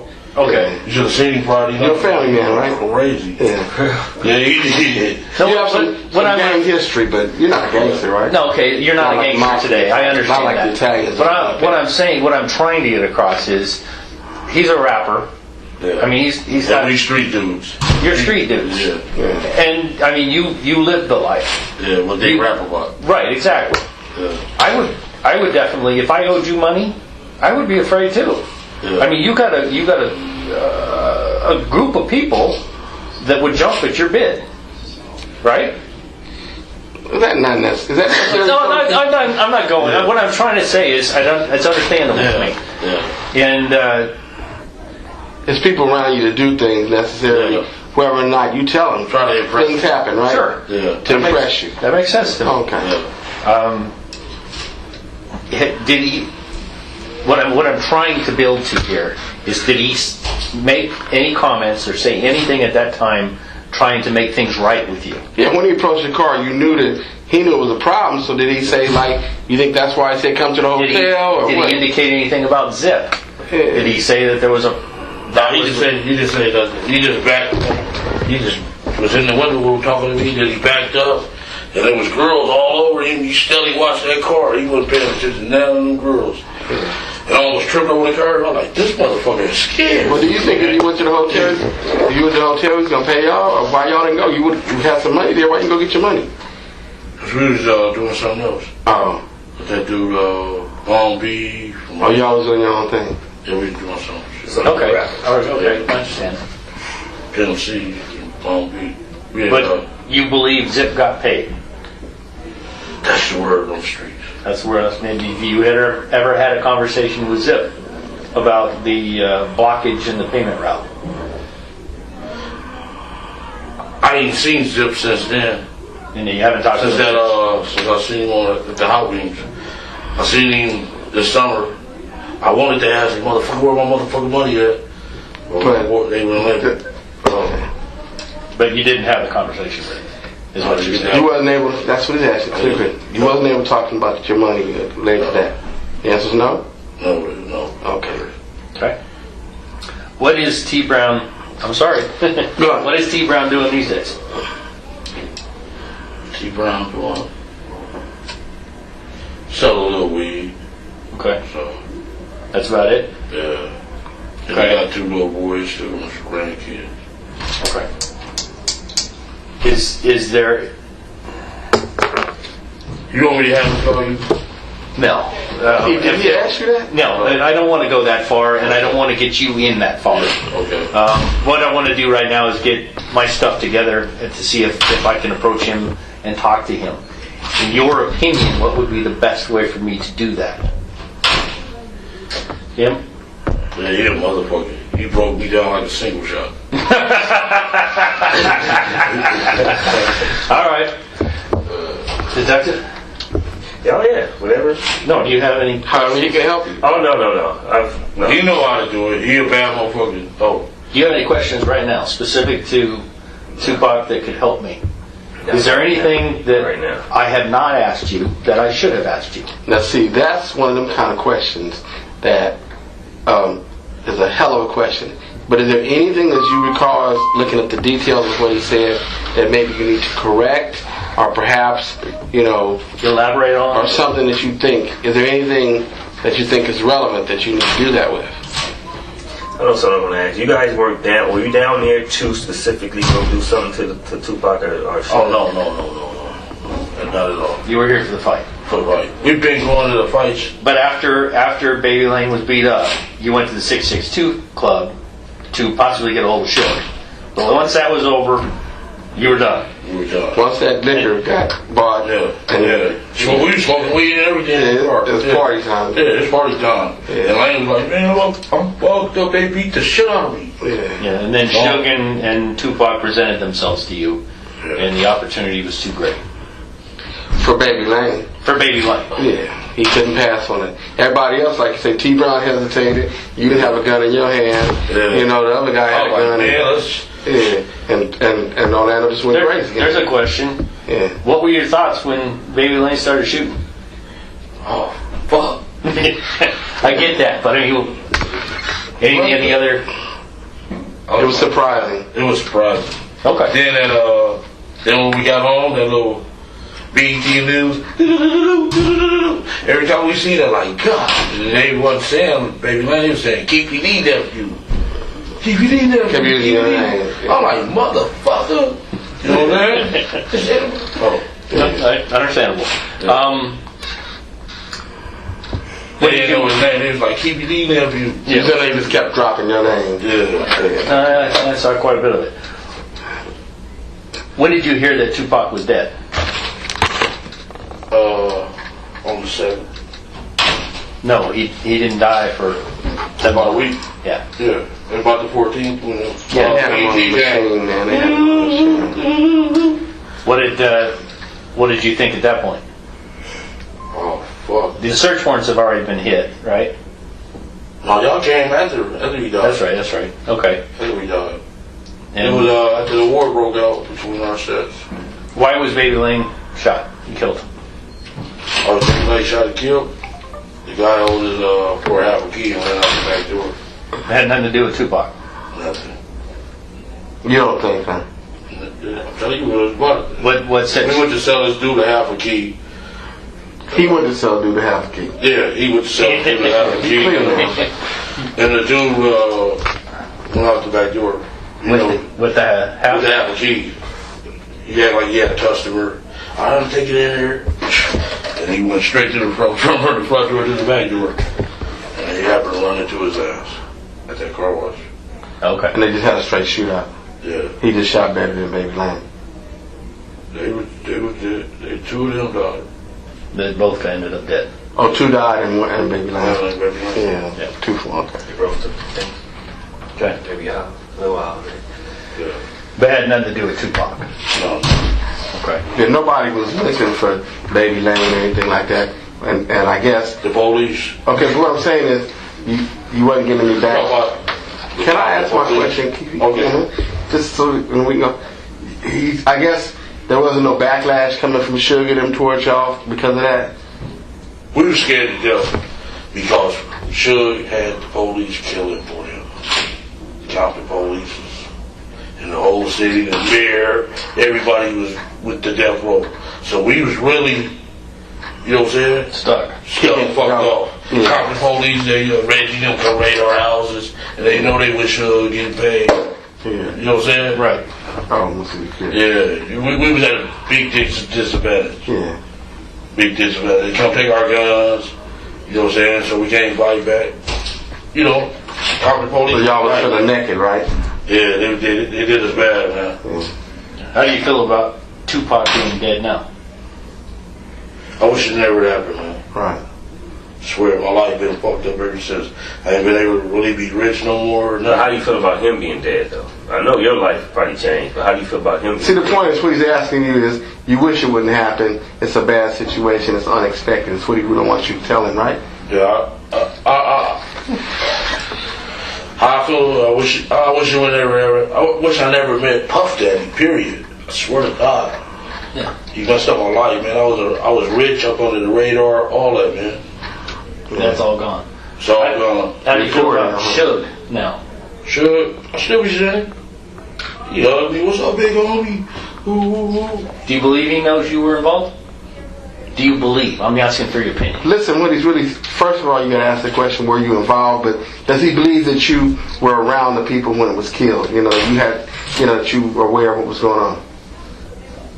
I seen him 3 days after I got out at the Laker game. Laker. And he's never mentioned that to you, right? No, he like, man, I'm glad y'all stay strong. Ooh, then tell him, you know, my people was telling like a motherfucker, man. And then he asked me, do I need anything or anything like that? Yeah. I'm cool. You told him no, you didn't know. Yeah. Okay, what I'm asking is, do you believe he knows or he thinks it's Southside Crips Oh, that he killed knows. Tupac? Not you, but does he? Yeah, because he had a meeting too. Said he got $100,000 for our head. Me, Corey, and Kim. All the leaders. Yeah, he wanted $100,000. Okay. What about for the regular soldiers? 5,000 or something. Yeah. Oh, he actually gave. Yeah. So he had 5,000 on your Our head. homeboys got some cousins that live in this neighborhood that was at the He had 5,000 on your head. 100. Oh, no. Oh, sorry. Yeah. Sorry, Keefe D. Yeah. Anyways, he had what? 100,000 for me, Corey, and Kev. 5,000 for the other gang members. We knew some. One of our homeboys got a cousin from over there, and he was at the meeting when he said that shit. Okay. Do you have any questions that could help? Nope. You've asked the best questions in here. Is there anything you could ask to help in this investigation? I want to close the Tupac case. I understand, Is there anything I think of? Just go back. But you never had a conversation with Suge about what happened. That's what I Never. wondered. Okay. Not directly. Not directly. I've seen him about 4 times since that shit happened. You talk to anybody from the hood about it? Anybody? Before you rest in peace. Your hood, any hood. What we like, what we're going for is collaboration. We're looking for somebody that you told the story to. It's the same story you just told us. Yeah. You never told nobody. Never. The first. Never. The first time. Ever. It was First said. time ever. Yeah. I'm his When lawyer. I He see never y'all told at that me. office, I swear to God, I ain't tell my wife, nobody. Not even me. And I've been knowing him for. Yeah. Nobody. You never told your wife? Then wife, son, nobody. That's how he is. I told him after I told That's how him. he's lasted this long. Is what it is. He never told nobody. Never told I nobody. mean, you know. Okay. I don't have any other questions. You? Nope. Is there anything else you'd like to add? Anything else you'd like to I mean, I just say write down? that really the reality of it is that, you know, it's been on his mind. Sure. I've been his lawyer for a long time. I may have suspected something, but he's never told me. And, you know, on the faith of trying to resolve it, like you want to resolve it, Yeah. that's why he's here. Yeah. No, I've suspected it for many years. You know, he's here, and you know, the first time he said it, because he wanted to get it off his chest, you know.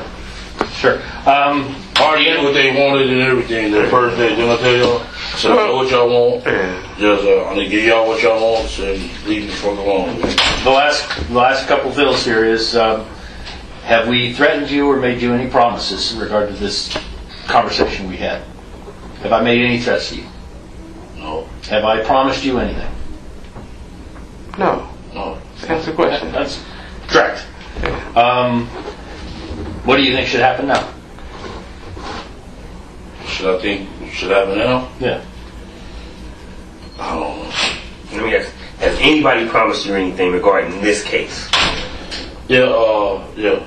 No. Has anybody promised you anything regarding this The murder case? of Tupac. Has anybody promised you anything in regard to the murder of Tupac? Keefe.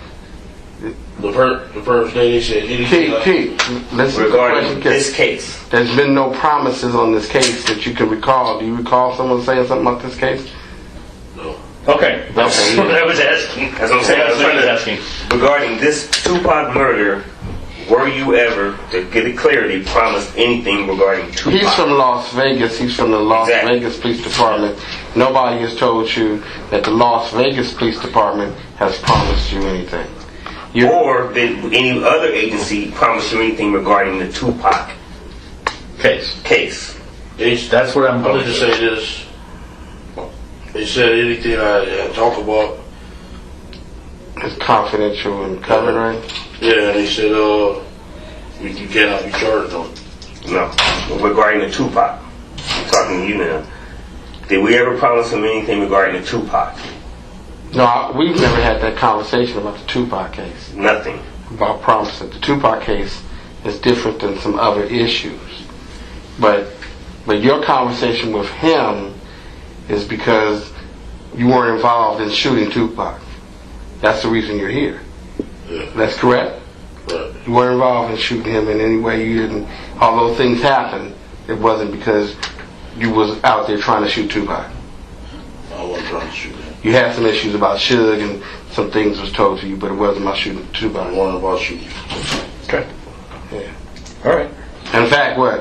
And I mean, just for clarification, I think who's the other guy in the back that had the gun? That before it went to Orlando, who had the gun? Big Dre. If anything, you thought he was going to shoot who? Huh? You thought he was going to shoot Suge, is that correct? Correct. Okay. I mean, there's issues, but I don't think that I was watching 48 Hours. The San Antonio case. This dude, they killed his old man at the park. So they went. They picked him up, talked to him and shit. Said, "You ain't going to jail." Ooh. But they let him go out there. You gonna walk out? You good? You going home? 3 hours later. How long does it take you to get home? For me to get home? Here. It's gonna take about 3 hours to get home.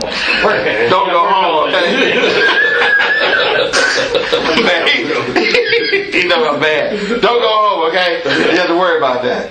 But that's not the reason for this meeting. I mean, Keefe is a real serious case, and obviously there's issues, and there's issues of accountability, but the point is, this is a unique set of facts. If you guys actually, which is true, wasn't shooting, Orlando had a problem with Tupac, and he grabbed a gun and shot Tupac, and y'all wasn't looking for him, it is what it is. That's my opinion. But if y'all was looking for Tupac, and that's what your intent was, then I think that there's a different issue. Yeah. Okay. All right. I mean, Orlando was very upset, and I mean, I get that. But this is what it's believable because it's always been what we believed it to be. But what amazed me is that's what I couldn't figure out. It's like it seemed like the first thing you thought when I was looking at news is the guy just got beat up. He wouldn't kill him, but I couldn't understand how it wasn't connected that fast. Because he went to the hospital. No, we connected it. I mean, y'all knew it, but what can't raise our houses. Yeah. But what? It just wasn't any. We were under the impression that there was different people in the car. Oh, okay. Some of the same, some of different. But I've always believed Orlando was the shooter. Yeah. The problem in the car? Was I always in the car? Sometimes yes, sometimes no. Yeah. Your name came up a lot.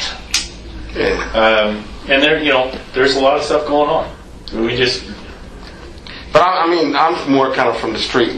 D is, suburban dude. But the reality of it is that I believe, in his situation, usually gang leaders, people that are top of this gang, they usually have beef. Like his beef would have been with Suge. Right. Tupac would be, and I'm speaking for Keefe, but Keefe would tell you, it would be like something minor to him. He wouldn't even be in the same ballpark with him. So Keefe really wouldn't have a beef with Tupac. Because his thing would be like, Orlando or whatever y'all little problem is, you need to straighten out on the street. But if it was more him and Suge, that would be him, Suge, or somebody in a leadership role would be somebody he would really focus on. Go ahead. Because it would be kind of demeaning for him to focus on that. Yeah, okay. I'm sorry. I'll be right back. Yeah. Where's your restroom? I'm dying here. Oh, this way.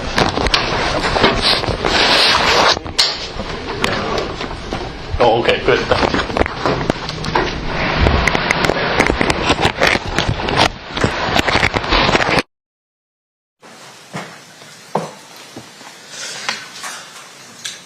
Okay.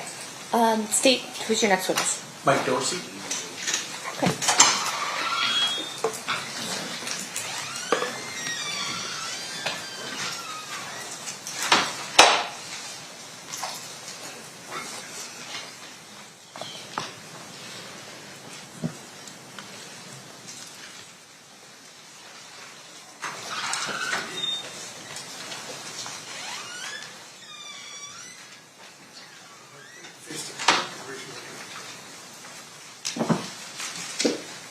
Please your right hand. You do solemnly swear the testimony you're about to give in this action shall be the truth, the whole truth, and nothing but the truth, so help you God. I do. Please be seated. Please state your name and spell your first and last name for the record. Sure, I'm Michael Dorsey, and it's Michaeldorsey. Thank you, sir. Whenever you're ready, Mr. Jacqueline, you may proceed. Mr. Dorsey, how would you describe your profession? I'm a film producer and documentary producer and filmmaker. How long have you been doing that? About 25 years. And do you focus on a particular type of documentary? My expertise is probably true crime more than anything else, but I've done all different subject matters. I'm going to direct your attention to sometime around 2011. Do you decide to make a documentary about the Tupac Shakur and Biggie Smalls murders? It was late 2012. Greg Kading's murder rap book had been out for about a year.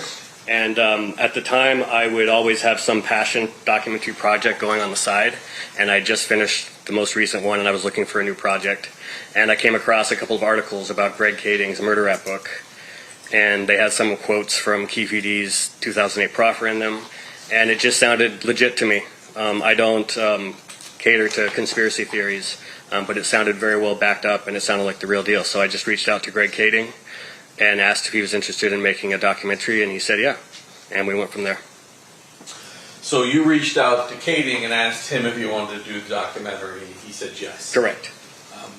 Describe your process. Well, do you have to do research to do the to do a documentary like this? Yes, it took me over 2 years to make the film, in large part because of all the extra research that I did. I needed to interview Greg Kading for it. He was kind of the main person walking us through the story. But I also wanted to make sure that what he was telling me was legitimate, and also needed to make sure that I covered the whole story, so I understand it, and it's not just him, deciding what we're going to cover. As part of that, he turned over to me digital copies of the entire LAPD case file for the Biggie Smalls and Tupac cases, and gave me unfettered access to those files so I could check basically on my own what he was telling me. You also, well, maybe you didn't. Did you check into? Greg Kading's wasn't the first book ever written about this. Sure. Is that correct? That's correct, yeah. I also read Kathy Scott's The Killing of Tupac Shakur, which was the first kind of definitive book on the murders. And then lots of articles on it, of course, because there's been tons of coverage over the years. And as you were kind of researching all of this, this information, what is your ultimate goal in creating a documentary? Well, there's like the kind of philosophical aspect of it, which is my goal is to get at the truth.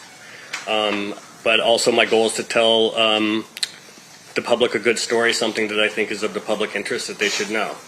And in this case, it seemed like they had solved this murder, and yet the world was carrying on like it was still unsolved and like we still didn't know what happened. And it was like, it sounds like we do know what happened. And so that was my goal, was to put that out there. Did you have any concerns about accusing anybody of murder? Absolutely. I had concerns for my own safety, accusing a gang member from a violent street gang of committing a murder, and then also just my own financial concerns, since Puffy was going to be implicated in it as well. Taking on someone who was at the time heading towards becoming a billionaire, and who at that time did not have the public backlash that he's faced the last few years. He still had a pretty good, clean image at the time. So I was concerned about both. And based upon that, do you eventually make a documentary? I do, yes. Does anybody sue you? I was not sued, no. I was threatened a couple of times. Who threatened you? Universal Music sent me a note because we used Tupac's Hit 'Em Up, his diss track against Biggie and Puffy. In the film, we did it using what's called fair use law, which means you don't have to pay for it because it's a documentary. It was just like a cursory check-in from a lawyer at Universal Music, making sure we had permission, and our law firm had cleared it for us, so that was no problem. And then supposedly Puffy's attorney, Weitzman, I can't remember his last name, but he was a high-powered A-list attorney. He sent a note to Apple TV over it because that was one of our distribution companies, and basically saying that the film was defamatory towards his client Puffy Combs, and that they had like 5 business days to pull it down. And Apple, they're indemnified, so they don't care. It's up to us. It's up to me as the producer if I want to pull it down or not, because I'm the one that's going to get sued, not them. And we said no, we're leaving it up, and that was the last we ever heard of it. So you never wound up getting sued by Puffy? You were never sued by Puffy, no. Now I want to sort of fast forward past this, past 2012. Does there come a point in time when you see something that causes you to want to get involved with Mario Diaz? Yes. I can't remember the exact date, but it was probably early 2017 would be my guess. Earlier in 2017. I was actually in Tulsa, Oklahoma for a film screening of one of my films, and I was out at dinner, and I think someone sent me a link to this YouTube video, and it was Keefe D in a studio. It's a short video. It's just him saying he's going public. He wants the world to know he was there for Tupac's murder. He says he has cancer. He wants the truth to come out, and I couldn't believe it. I was at a restaurant. I went outside and started calling people. And I talked to, I think, Greg Kading and some others, and we just thought, Keefe has to know he can't go public with this information because it can be used against him. But it sounded like he was going to go and talk, publicly about this murder and repeat possibly what he had said in his proffer in 2008. So we went from there, and then that's when I decided, I wanted to get involved with it. And ultimately, are you retained as a subject matter expert for the production done that's now known as Death Row Chronicles by E1 Entertainment? Yes, I was a consultant, technical consultant, and I was an on-camera expert as well. So they interviewed me. I'm going to fast forward a little bit and come back to that. Subsequent to your involvement in Death Row Chronicles, have you continued to sort of follow these murders, investigations, the case, everything else? Absolutely. 2017, when he recorded the interview for Death Row Chronicles in July of 2017, we were actually in production on Unsolved at Universal, which was a scripted series based on the murder rap story. So that was happening concurrently, and then he kept going public. He kind of laid low, I think, for a year and a half or so, and then this book that he had talked about during his BET interview, all of a sudden he's promoting it and saying it's about to come out, and then we find out he's going on Vlad TV and doing another interview. So he just kept, from then on, for years then, he just kept doing more and more interviews. So I stayed engaged with it, and I also was conducting my own interviews, following up with new people. James McDonald, Mob James, who I believe testified, I conducted his first ever public interview back in 2017. We convinced him to go public and tell his story. Since then, I talked to multiple gang members, gang detectives from Compton, detectives out of the LAPD, anybody who might have information on either Biggie's case or Tupac's. In particular, back in 2012, when you kind of reviewed the information that was available, was there any information from Trayvon Lane or Roger Williams within kind of the case file as of statements that they made about what happened that night? In the case files, were there statements from them? Yeah. Not really, no, because Trayvon, they don't cooperate with the police. There was an FI card from Buntry, Alton McDonald, who's James McDonald's brother, that they had talked to him at the scene and he refused to cooperate, but they noticed that there was a bullet hole in his car. And then subsequently, I've interviewed Williams, Neckbone. I interviewed him a few months ago, and I've had private conversations with Trayvon Lane. In particular, Buntry is deceased, and yes. was deceased even yes. before you became involved in the project, on any project. Correct. He was murdered like 20-some years ago.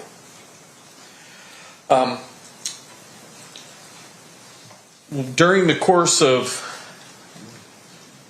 the interview with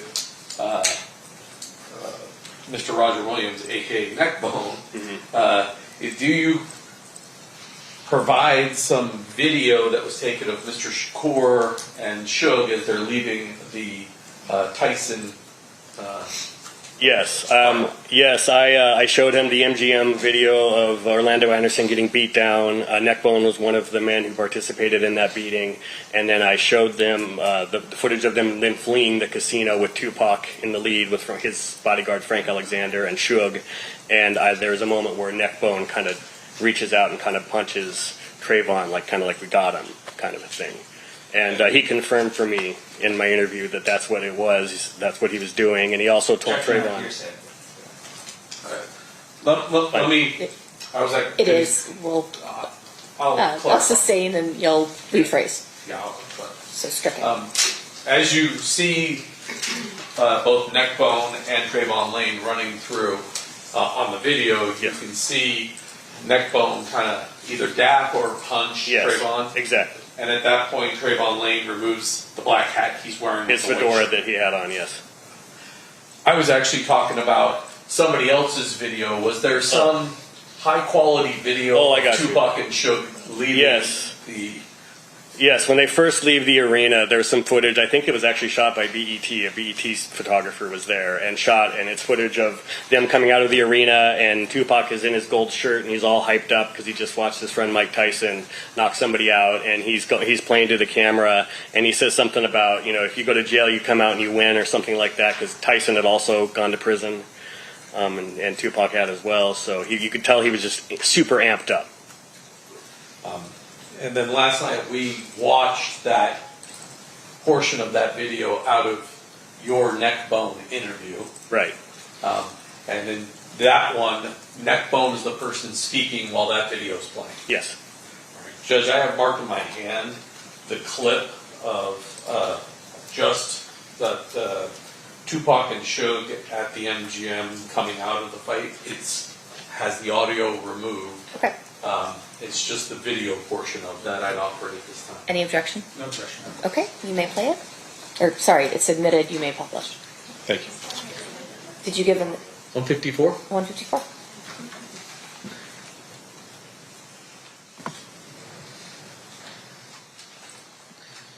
I even took my exhibits, they disappeared.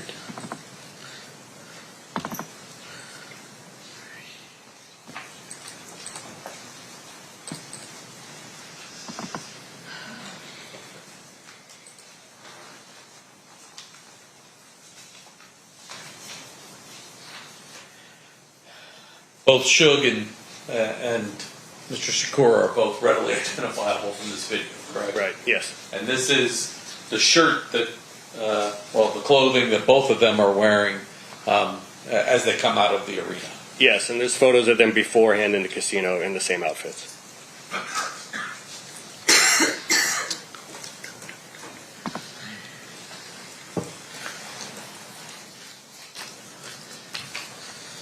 May I approach, Judge? You may.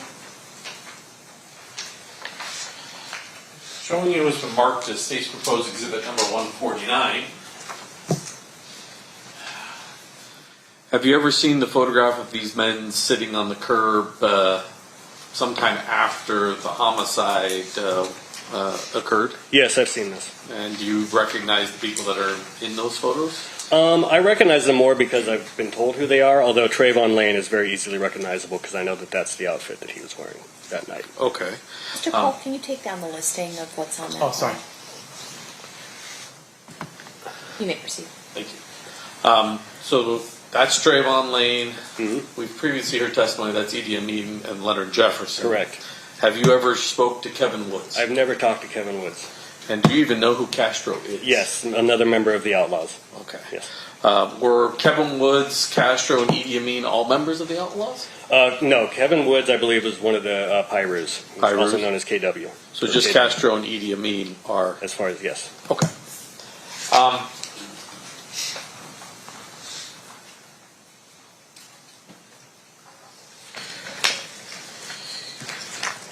You got a little bit ahead of me, but during your research into this case, you had access to the Biggie Smalls file.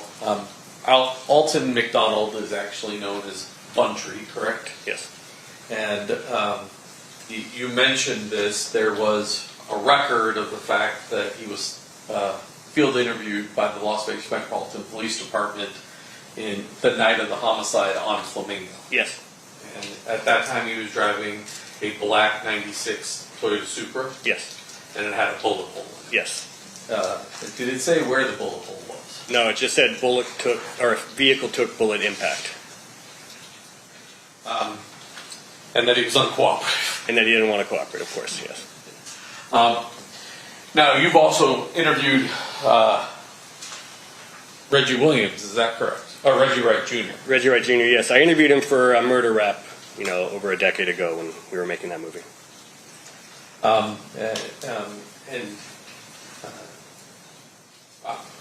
I'll leave that alone. I just want to get a few other pictures into evidence with you. So, during the course of the 2008 proffer, there's a mention of greenblatts. Yes. And sometimes it sounds like greenbacks. Yes. Were you able to eventually identify that location? Yes, it's very obvious. It's a New York deli. It's been there since the 20s. It's very famous. It's on Sunset. It matched the description. And also the way Keefe described the upstairs and downstairs and where the liquor area was, it was clear that he was talking about Greenblatt's. Showing you was marked as state's proposed exhibit number 152. Do you recognize that? Yes, this is the front of Greenblatt's on Sunset Boulevard. There's some blue writing on there. You recognize that as well? Yes, those are subtitles that I added. That's a screenshot off of your interview, I think, with Neckbone, correct? Yes. Were you aware of a person by the name of Eric Zip Martin, also known as Equan Williams, maybe Eric Von Zip Martin? He went by a bunch of names. Yes. Who was he?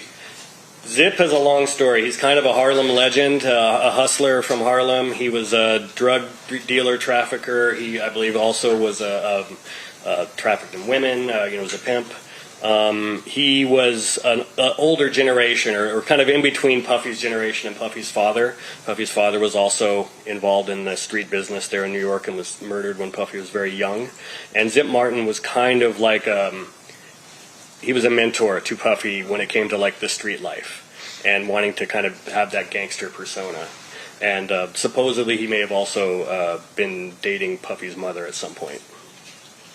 Was he the godfather to anybody associated with this particular case? Yeah, he was supposedly godfather to Biggie's son, Chris, CJ. And is that the son with Faith Evans? Yes, I believe so, yes. When Biggie died, was there a memorial that gave certain credit to Zip? Yes, actually on his second album that came out a few weeks after he died, Life After Death, in the back there's a thank you, a list of all the people to thank, and in there's Uncle Zip, and then in parentheses it says the spiritual advisor. You also, I'll put this in, 151, showing you as marked as state's proposed exhibit number 151. You recognize that? Yes. And who are those two individuals? That is Sean Puffy Combs on the left and Zip Martin on the right, and this was supposedly at a New Year's Eve party in 94 or 95. Move to admit 151. Any objection?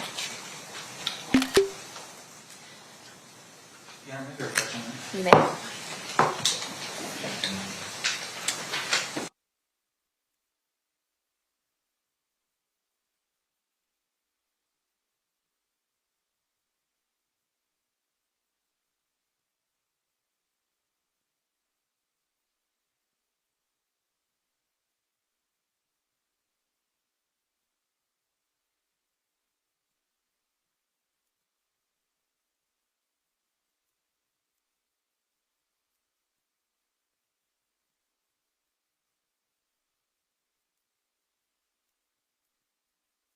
Pursuant to the conversation of the bench, no objection, it'll be admitted.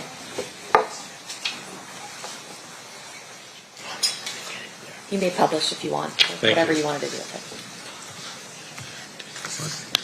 I think we got to do both. I'm not sure I did 152 yet, so 152. That's one of the shots that you had of Greenblatt's? Yes.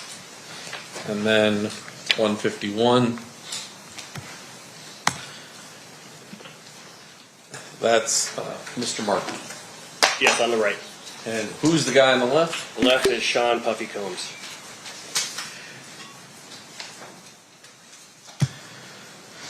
Now, Mr. Diaz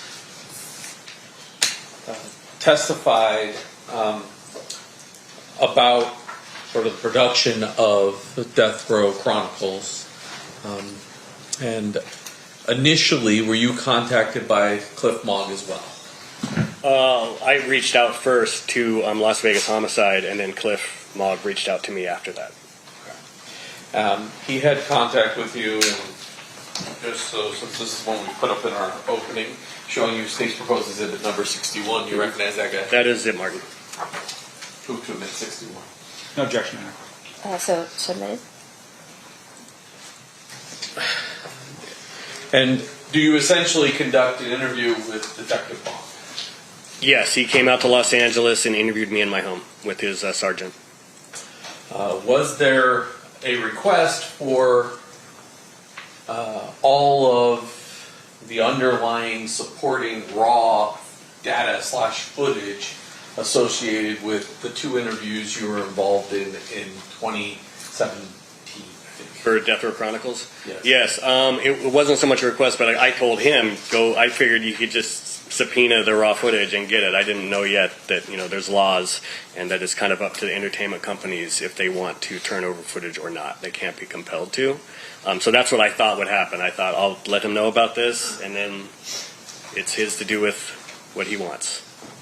Sometime after the indictment of this case, did you learn that we were unable to acquire the raw footage of that? Yes, and I was even included on some of the email threads at my request because I was also reaching out to Paramount. Paramount Pictures attorney got involved. Paramount owns BET. And I think someone at E1 got involved, and they were initially saying no, and since I work in the business, I was trying to work it out with them, how they could get that footage over. And then ultimately, they did give permission for it to be shared. Did you have footage, or I shouldn't say footage, right. Did you have your own raw data at that point that was also authorized to be disclosed? I did. Explain to us how the setup was. Sure. So, my reason for being hired onto Death Row Chronicles was a technical consultant, but mainly it was tied to Keefe's interview. I helped Mario Diaz write the questions, and then on both days of the interviews, they had me in an office there at E1's studios, or their office building, down the hall from where the production studio was, where Keefe was being interviewed. And they gave me a headset so I could listen live to the interview as Mario was conducting it. And then I was texting follow-up questions to Mario while he was in the studio as things came up. Were you recording your audio feed? Yes, I took the headphones off and I made my own recording with my phone. At some point, do you learn that the only thing that we could acquire from E1 Entertainment was an actual transcript of the tapes themselves, but not the tapes? Correct. Yes. And then, did you provide us the audio to your that you had done during these 2 interviews? Yes. Once you subpoenaed me, I sent over my audio. And was there? Are you aware of either gaps in your audio or additional audio that wouldn't have been in the transcripts? Yes, there's sections where I was rolling, and I'm sure they were rolling also, but they're only going to transcribe. The reason of making a transcript for a production is the pertinent parts of the interview that they're actually going to edit into the show. So it's so that when the producers go to figure out how they're going to edit the show together, they have a transcript and they can tell the editors, use this segment here, use this segment here, use this part. There's a lot of chit-chat stuff that I had that they might have also had that was not transcribed because it was just chatter. It's never going to be used in the show. There are also some sections where I probably was rolling when they might have already cut. And lastly, there's a few moments where in the first interview, one of my audio recordings, the file was corrupted, so I lost about the last 4 minutes of it. And then during some of the interviews, I didn't always know when they would be done with the break, when they had come back and were already rolling again. So there's a few times when I missed maybe the first few minutes of a new segment. I'm going to start with the transcripts. State's proposed exhibit number 113 and 114. First of all, you recognize the front page as being the original transcripts that were generated off the tapes. Yes. And then, did you become aware that we took your audio, transcribed the additional audio, and then anything that was not on your audio, we highlighted in yellow to identify you didn't have it, but it shows in the transcript? Correct, yes. And so these should be as complete a record as we have between your audio and those videotapes for the 2 interviews that occurred in July of 2017. Yes, correct. Judge, I move to admit both 113 and 114. Any objection? Your Honor, maybe approach. Yep. Over objection. And that will be as 114 and 15? 114 and 115? 113 and 114. 113 and 114. Thank you. Mr. Dorsey, I want to give an example to the jury about what we're talking about. Sure. Here, and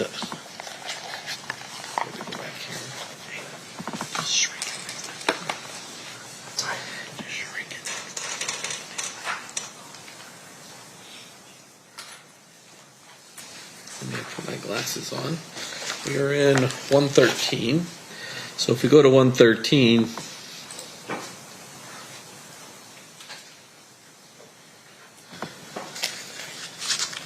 and we roll down to about page 28.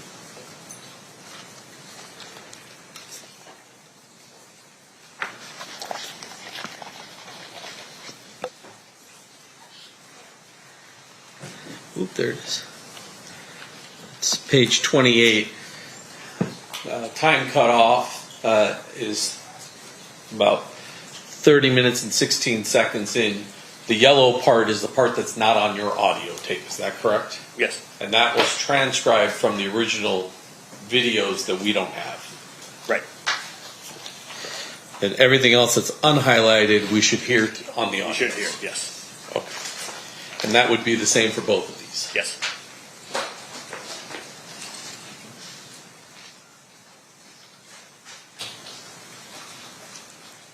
In addition,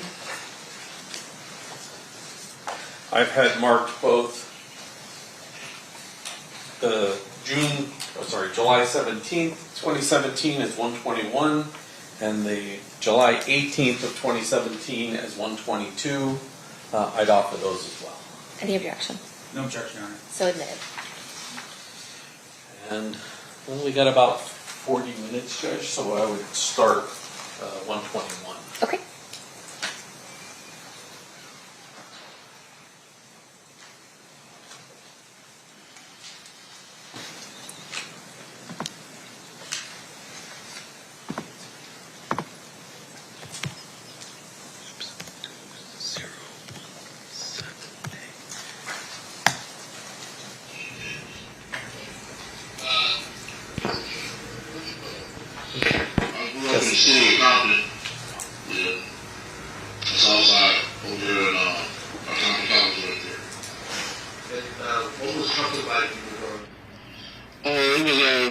When I first started, Compton was when I was I moved here when I was like 3, and it was literally white, all white. It was the first black family on the street.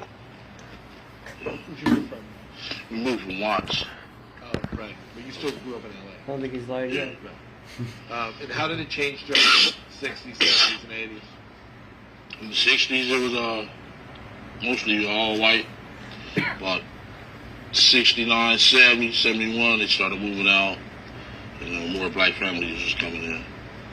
And then when did it get dangerous? When did it start getting dangerous? When did it start to get dangerous? Yeah. Oh,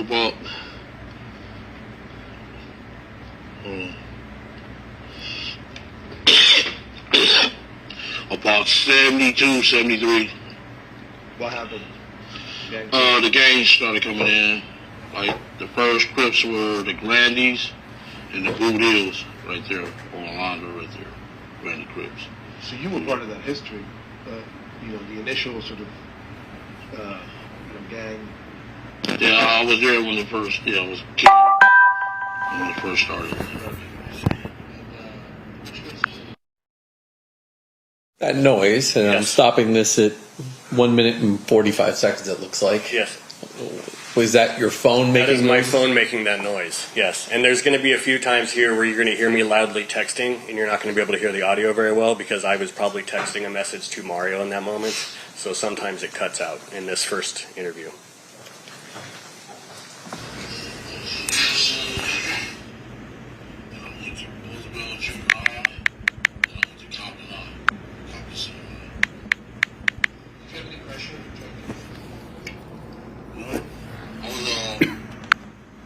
I was in 4th grade. My teacher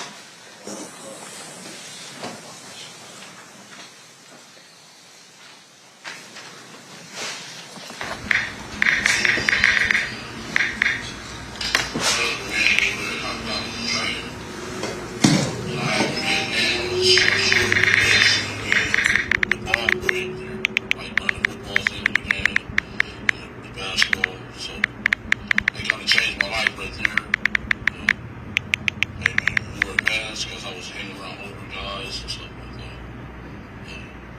But then later on they changed. Later on they changed it. Your friends later on. You got hang out with? Yeah, like what you do to make money? What did I do to make money? I was shooting dice at first. Gambling. I was in high school gambling. So tell us about Southside Clubs. How'd you end up affiliated? Well,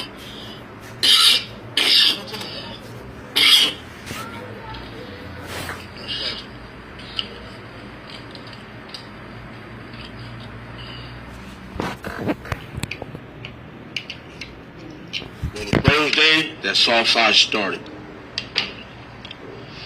I happened to be at the school when it started. All my big homies, brothers, and they was there. I was shooting dice. My dad rolled by, and he seen me. He's like, Papa, what the hell are you doing? I said, I'm shooting dice. He said, shooting dice? I'm like, yeah. I said, get your ass in this car. Come on with me. So I really got a whipping for trying to be a soul son. So I was about 9 years old when it first started. That early? Yeah. How'd you work your way up? How'd I work my way up? Yeah.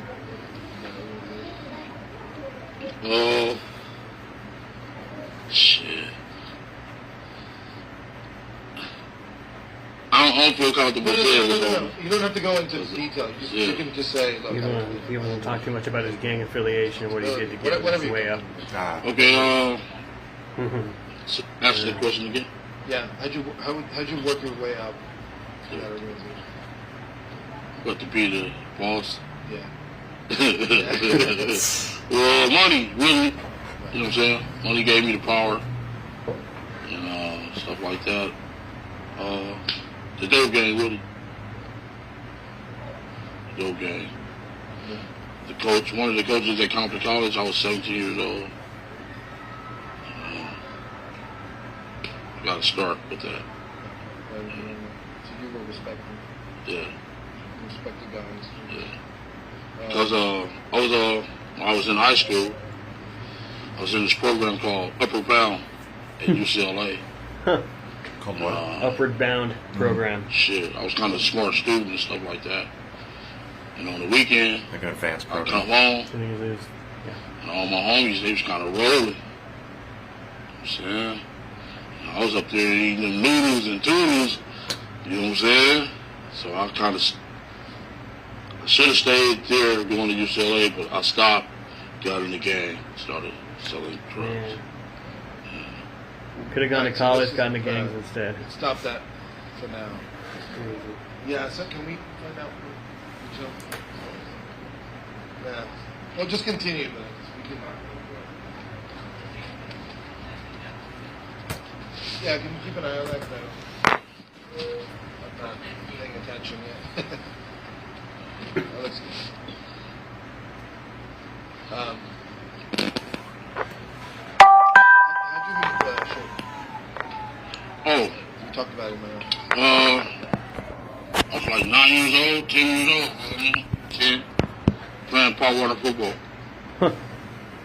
That's I was a running back on the team, and he was the center. Like the ball. And his dad and his uncle was our coach. So after we were winning games, we would go over their houses, go swimming, have hot dogs, chips, and everything. And I was like the star running back, running out, winning all the touchdowns. Yep. Number 20. Yeah. And Shakur was what? Huh? What was Shakur? Shakur was the center. He was the center. Yeah, hiked the ball. Right. Yeah. Were you guys tight? Or just knew each other sort of like, because you were in the... Back then? Yeah, back then. The coaches was real strict. You know, they didn't care. You You know, you bring your parents up there, kind of, you know, rough house them, they gonna whoop the parents' ass. You know, the coaches was real strict, so. His daddy used to say I was doing a lot of exercises, running a lot of laps, push-ups, 6 inches, beat the stomachs and shit. We used to be mad at that motherfucker, you know what I'm saying? His dad is punishing our ass. So, shit. At practice, I used to try to take it out on his motherfucking ass. You know what I'm saying? Hit his ass even harder, you know what I'm saying? He was a little younger than us, you know, maybe a year or two. But I used to punish his ass every chance I get because your daddy fucking over us. 6 inches, all that exercises, hard work and shit, bull rings. So really, Coach Son used to catch it back then. You know what I'm saying? Yeah. He ended up going to UNLV, right? Yeah. Tell me about that. We had lost contact back during that area when he went to UNLV. And then we lost contact. You didn't continue playing? Got in drug game. Yeah. My mom, they got sick when I was 15, 16 years old. She suffered with cancer. So I really lost my backbone. You know, when she lost, that really broke my heart. Sorry. And I really needed her. I really kind of needed my mom's back then. At that point in time in my life, she could push me to be a better person. Your pops? Well, yeah, he's a good man. Very good man. So when did you connect with Shogun? Like Death Row days? I can't tell you all this. You know what I'm saying? Oh, it's okay. Because he's usually still in the street, homie. Oh, right. Yeah. So, okay, so forget about that. Now, talk to me about Death Row. When he started Death Row, were you connected? Yeah. I was rolling, yeah. Business? Yeah. I was big time, man. Real big time. I was bigger than him and Paul. How was that? I've heard that before. At the beginning. Oh, really? Yeah, because they're like, when they started hanging out with Puffy in like 93, 94, they're Can't say like, what I want to say because my you wife go to a concert with him, would Puff pay for your room? Be like, I didn't even fucking pay for my room. We had more money than they did. They were just a little startup company, music label. Like we were rolling. Like, what are you talking about? I don't need to pay my hotel room. The other way around, if anything. Yeah. It's a hell of a life, man. You know, being the king like that, the boss, all different areas, you know, different states. It's home, man. I was having fun, man. You seeing a lot of money come to your hands? Yeah, really. Like 3-4 million every month. All. They made 3. How did Suge What are you saying? earn his reputation as a tech guy? That's what everyone thinks about. You know him differently. You know Well, you guys think you're tough, That's what I'm bro. saying. Who's the real shit? He went to college. He's just like the rappers. You know, they want to be gangsters, but they're not. It's a great line. You know what I'm saying? College guy, a rapper. It's a great line. They're not no gangsters. They rap about what we do. You know what I'm saying? Talking Real about shit. gangsters do. You know what I'm saying? That's just like Tupac, Biggie, you guys ain't no gangsters, you know. They just rap that. They don't represent that. And Suge had the industry scared. He didn't have the street scared. I knew him since he was a kid. Great You know what I'm lines. saying? I knew he wasn't like that. You guys thought he was like that. I never thought he Suge had the industry scared. He never had the street was a scared. college kid. Yeah. That's a great line. A college kid, you know a gangster. but then he's associated with Bloods. You waited to get $1 million to be associated with Bloods? Come on, man. You wasn't in the streets, dude. Knock it off. Yeah. I want to get the real story. You know what I mean? Yeah. What this is what this film is about. Just like the guy knocked him out at the barber shop, the barber. Come on, man. Yeah. I've been that. Yeah. Since we played football together, you find out a person's heart, especially in a football game. Football, you know what I'm saying? Yeah. So tell me more about him. Do you think he was just a, like home sugar bear? Was he really softy at heart? No, his dad's name is Suge. And he just took on his dad's name. He just called him Big Suge when we was playing football team. Oh, that was his dad's name. His name his dad's name is Suge. But what was he? What was his personality? Was he? His name was like, Sugar Bear. You That's say what his he was mom a called gangster, him. but was he like And then it got shortened to Suge. softy at heart? Like, was he like a soft guy? Oh, he's a good kid. Went to college. That's what good kids do, go to college. Yeah. Did he have business smarts? Evidently he did. He took a record company from the ground up and made it $100 million, you know what I'm saying? Yeah. He shouldn't have been trying to be no gangster, because you're not no gangster. He should have just stuck with the business. You know what I'm saying? Like Puff did. Stuck with the business, the business side. Jay-Z stuck with the business. But you want to run around here hitting on people, you know what I'm saying? Think you a gangster. Then you got some crooked cops running around with you, you know what I'm saying? Yeah. So that was his problem. He was trying to be a gangster and he wasn't. Yeah. That got him into trouble. Really, you can't be out here faking. You know what I'm saying? You really can't be out here faking at all, because you will get exposed. The streets will eat you up, especially if you're weak. I got you. So, real quick, just to talk about Death Row again. So, when did you first hear about Death Row? Like when they were doing really well? Were you excited? Were you around that whole scene? Dre and Snoop, all that stuff? Or were you not so close to that?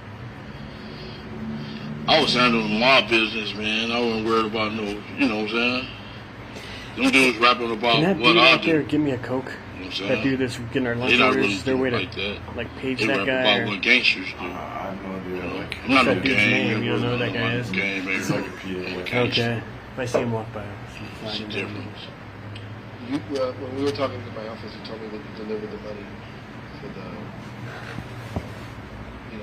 startup money for sure. That can get me hurt on y'all. You know what I'm saying?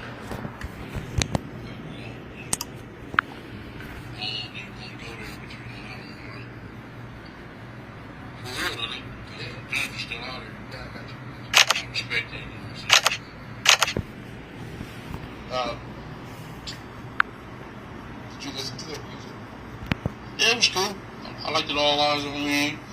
The Chronic, Dr. Dre. Them was from my side of town. Him and Easy and Ren, they from my side of town. Did you, you're a fan of Tupac? ran pretty well from the Yeah, street. that was cool. NWA. Liked it. There's stories that your brother Kevin was typing easy. Yeah. Tell me about that. They was two youngsters trying to make it in the street, doing their thing, making money and stuff. Yeah. And I went to the pen. I went to the pen in 1985. And because I used to be in his house, he used to be making all that racket. I'm like, man, that sounds like some fucking bullshit. Turn that shit off. You know what I'm saying? Shit, but he stuck with it. And I was walking around the track in Tracy all the time. I'm listening to the cruising down the street in my 6'4". It was him. I didn't even know. One of my partners came up and was like, I'm like, man, what the dude, Eric, right doing? He like, man, you ain't heard that record? Easy, that's Eric. I'm like, man, you bullshitting. You know what I'm saying? Because they only had 2 TV stations back then in the prison yard. Awesome. So, you know, but we was listening to the shit on the radio the whole time, and I didn't know that was easy. I was like, damn, when I got out, he blew up like a motherfucker. Yeah. And Kevin wasn't into music? Huh? Kevin wasn't into music? Kevin went to prison. Yeah. Oh, he was there with you? No, he went to prison after me. He went to prison when he had blew up kind of, and this shit that came off. Yeah. How many times did you go in? How many times I went in? Yeah. Oh, shit. I did a shooting, and I had a drug case. I went to Tracy Corcoran, and then I went to the feds. I went about 4 times, went to the feds about 4 times. This last little bit, they raided my house, came in. So, the guy didn't know who the fuck I was at first. He like, raided my house looking for my daughter's boyfriend. So I'm like, damn, he like, what you got in here? So I got a pistol and some money. Like, okay, don't worry, I'm glad you declared it. So the motherfucker got I had on my drawers and my slingshot t-shirt while he had me in handcuffs. So he went in the room and got my pants, and he found out who the fuck I was. Called me back in there, he like, man, I know who you are. I'm like, he said, man, you Keefe D. You the leader of this gang. I'm like, man, I ain't been out there in about 5 years. He like, oh, fuck that, I'm taking you to jail. I said, man, you ain't a man of your word, dude. You said you're gonna, declare my shit. No. I had to take you in, so I just did a little bit in Wasco for that, for a little gun case. Yeah. How long ago was that? That was in 2015. Okay. The stuff with pool and the whole offer deal that had been made before. Is that it? All right, let's just move on. Yeah, let's switch it. So this is one of those times where he has to stop and change a color. You good? You need water? I'm good. Yeah. More mint? Yeah.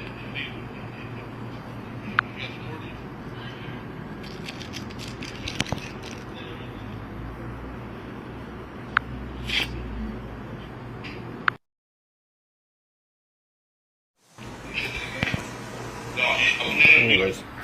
Feel alright? Like, yeah. You shouldn't. I can't tell if they're just bullshitting right now or if they're filming. Yeah.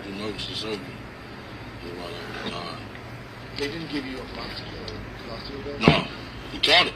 He showed it right back together. Yeah. He told me before I went to the surgery that I was going to have a colostomy bag. Yeah, so it's the location. If it's near the rectum, you get it. Yeah. It's above. Yeah. But it's pain in the ass. Yes, it is. I told you, I've got 2 people close to me who definitely. I'm on hospital for now. You mind? That's what scared the shit out of me. Oh, so you have a hereditary thing. Man. Right. Well, I mean, I got mine checked. It's supposed to be at 50. I got mine checked at 40. Yeah. I've been going every year now. You do it every year? Yeah, I do it every 5. Yeah. Alright, let's continue. Are you guys cool? Hey, so, there's a bunch of Southsiders in 90s music videos. You guys heard a bunch of music videos. That's great. Do you remember which ones you were in? Like,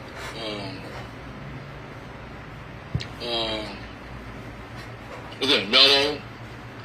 Yeah, that's All the Easy. One of my brothers is a famous actor in every Easy video. He come get him every time Easy used to get a video. Pick up my older brother every time. Every single time in every single Easy video. so was that fun? Was that something you guys did all the time? Keefe D, I didn't want to get exposed like that because of the type of business that we had. Like your nephews and I was in one the Mellow video, just that Mellow. That's the only one I ever got in. But other than that, I don't want to be exposed like that. Try to stay undercover under the thing. Is it true that you guys provided lowriders from some of the video directors? Yeah. How's that work? We had only the hydraulic place in Compton called Compton Hydraulics. Yep. So people used to call up there and ask lowrider cars. Like, what's his dude named Batman? Little dude, Chris Stowe's boy, what's his name? Batman? Batman. The little dude, what's his name? Marcus Houston. He used my car before. He was in a little group. What was that little group called? Well, there was 3 little boys in before B2K. Marcus Houston was in. Yeah, they had a little group. They used my cars. But they used to call up to the shop, different actors and different people used to call up to the shop, get our low riders. Cool. And then there's that famous, like, Usher. Yeah, that's my 64, yeah. He was a little kid, about 14 years old. Usher. Usher was a little kid, about 14 years old. And they needed to use, him and Puff needed to use my car. Let him use it and shit. And he was dancing all on the hood and shit. Like, damn, I can't believe when I seen the video what the fuck you was doing. You don't do lowriders like that. I guess the East Coast don't know. They don't know about that type of shit. Yeah. I saw some footage of That you was on my Usher baby, somewhere. like my wife, motherfucker. Okay, doing that video? I think You know what so. I'm saying? Yeah. Yeah, my lowrider. Look it up. Yeah. So they fucked it up. What happened? I had to go get the whole car repainted. The candy paint, candy brown, so they had to go $1,000 paint job. They had to paint the whole car because it came mix and match to the sponsors. So they paid for it. Oh. Yeah. They gave you- And little Usher was telling his mom, "Mom, you buy this car." Can't buy my girl, you know what I'm saying? Not today. Yeah. So what happened? How did you, how did we get to this point? Like, what? How did you opened up to the police about what happened today? That's like, I want you to be comfortable talking. Like, at some point they cut up with. Why did you tell them what happened? I was up against it. Definitely. Are you comfortable talking about what they had on you? Is that? Are you comfortable talking about what they had on you? Or is it drugs? Yeah. As far as proof. They was, the FBI don't come with us, they have you. They don't come with us, they have you. They sent a guy from D.C. to get me. Formed a task force. But I figured I was targeted behind all shit friends, they polices and shit. So they was like kind of, we was fighting on real war. You know what I'm saying? The mayor, he was even with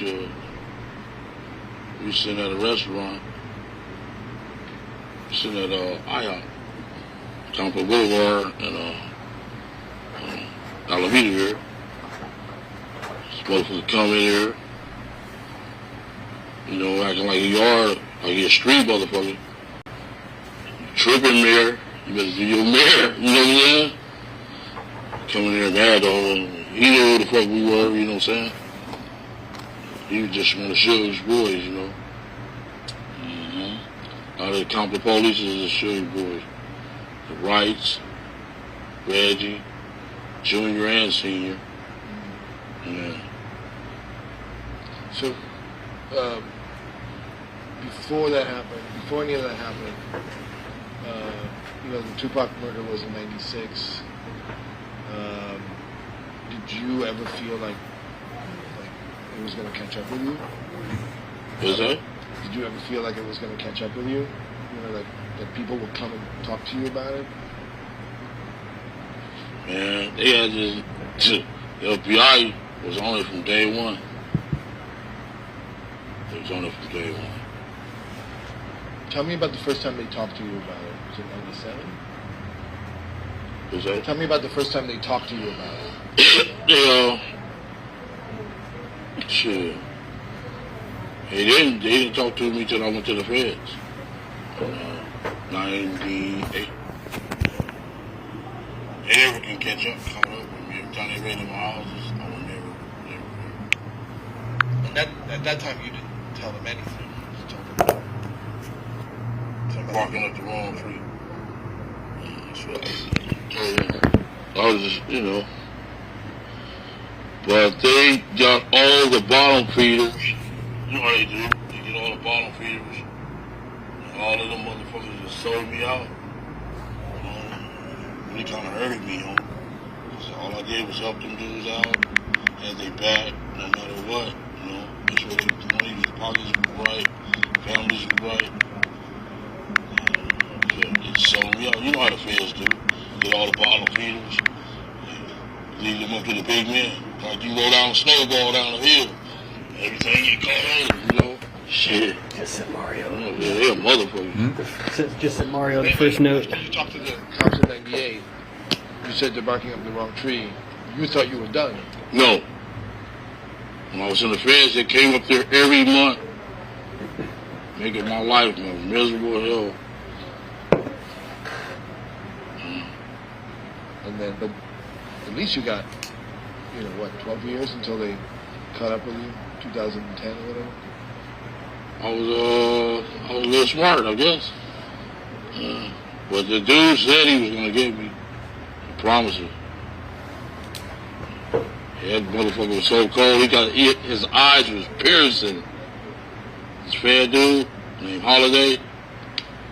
That dude made my life a miserable hell. Living hell on, but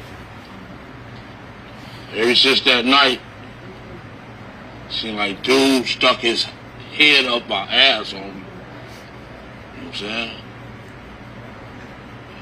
He's a special agent in charge of the major crime unit. Ever since that night, that dude been making my life miserable hell. I did 5.5. Motherfucker came up there at least 10 times. Told the warden, who you got up here? He's a serial killer. Like, oh, fuck. You know what I'm saying? Kill them rappers. What was your relationship with Puffy? Like, how did it, evolve? Like, you guys were cool and then you hung out a lot together? When he used to come to California, we used to meet up and have fun. I was a baller. In fact, I was doing better than him back then. Shit. Fun, man. Did he ever talk about Shook? Did he ever talk about getting scared? You fucked up. What's that? I said, did he ever talk about Shook? Did he ever talk about being scared and all the bullshit, going back and forth, the East Coast, West Coast shit? You talked about that till later on in our relationship. That's right. Well, that's what I mean. Like, when did we get to that spot, that place, where you guys were talking about that? I remember my boy Zip was rolling up, he was going to the club one night, rolling up Greenleaf in the neighborhood. His phone rang. He was like, I guess they must have fucking played it. Something, I don't know. He's like, man, let me speak to Keefe. So I got on the phone. What's up, dog? He's like, man, I'm giving a concert out there. You want to tour on the West Coast. Asked me was think it's cool to come out there. I said, why it wouldn't be cool? He's like, the big CEO guy. CEO guy? You're like, yeah, the big guy. I knew what he was talking about. He was like cold and shit. I guess he was kind of scared of the guy. So we went to the Irvine Meadows. It was something. Oh, let's be clarifying. People had the hottest song out in the world. You know what I'm saying? Shit, that song was One More Chance. Go in on the stage, and Suge was right there. So I came off the stage, he asked me, man, how you know that? Same way I know you. I took all of that. So then, after that, we went to the San Diego concert. Matter of fact, the Dallas Cowboys stayed in the same hotel we stayed in. It's good he's telling all the same details as he did 10 years ago. Aikman and all of the Bosses were all around that mother for the Dallas Cowboys. Ready for Troy Aikman. You know what I'm saying? I don't know if we're going to get you in trouble or not, but the Bosses were all around the yeah. Then we went to the Anaheim. That was on the Halloween night. Perfect. Halloween. Halloween night was cool there too. And he just give you passes for everyone. Like everyone would go concerts.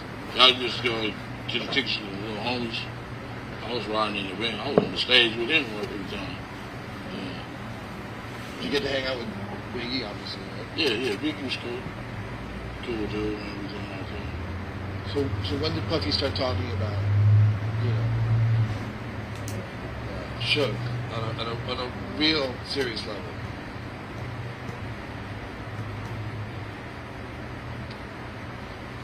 He was back there.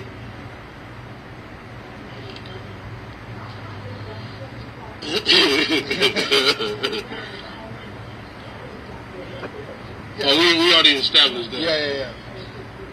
Now, what'd you say? I said, when did he start talking about Suge, like on a real serious level?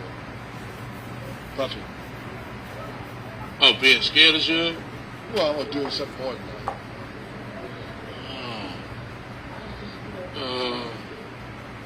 I ain't really comfortable talking about that right now. When you see me in that suit, you got me, all right? Okay. I'll be able to talk that out. Okay. So let's take a break. Okay. You can go smoke. Can you be back here in 10 minutes? I want to get more before the 2 o'clock. Deadline. Yeah. And you got to give me to my wife. She did take me back. I couldn't. I might have not been here. What do you mean? You want me to? I said I might have not been here. Of course, yeah. But she's not down. She's not down there with you, right? She's in the hotel. Yes. Oh, okay. I thought you meant like. Well, I got to take care of her. Yeah, of course. After After lunch, we'll do a little more, and then you're done. Okay. All right. I'm gonna go smoke. Is that cool?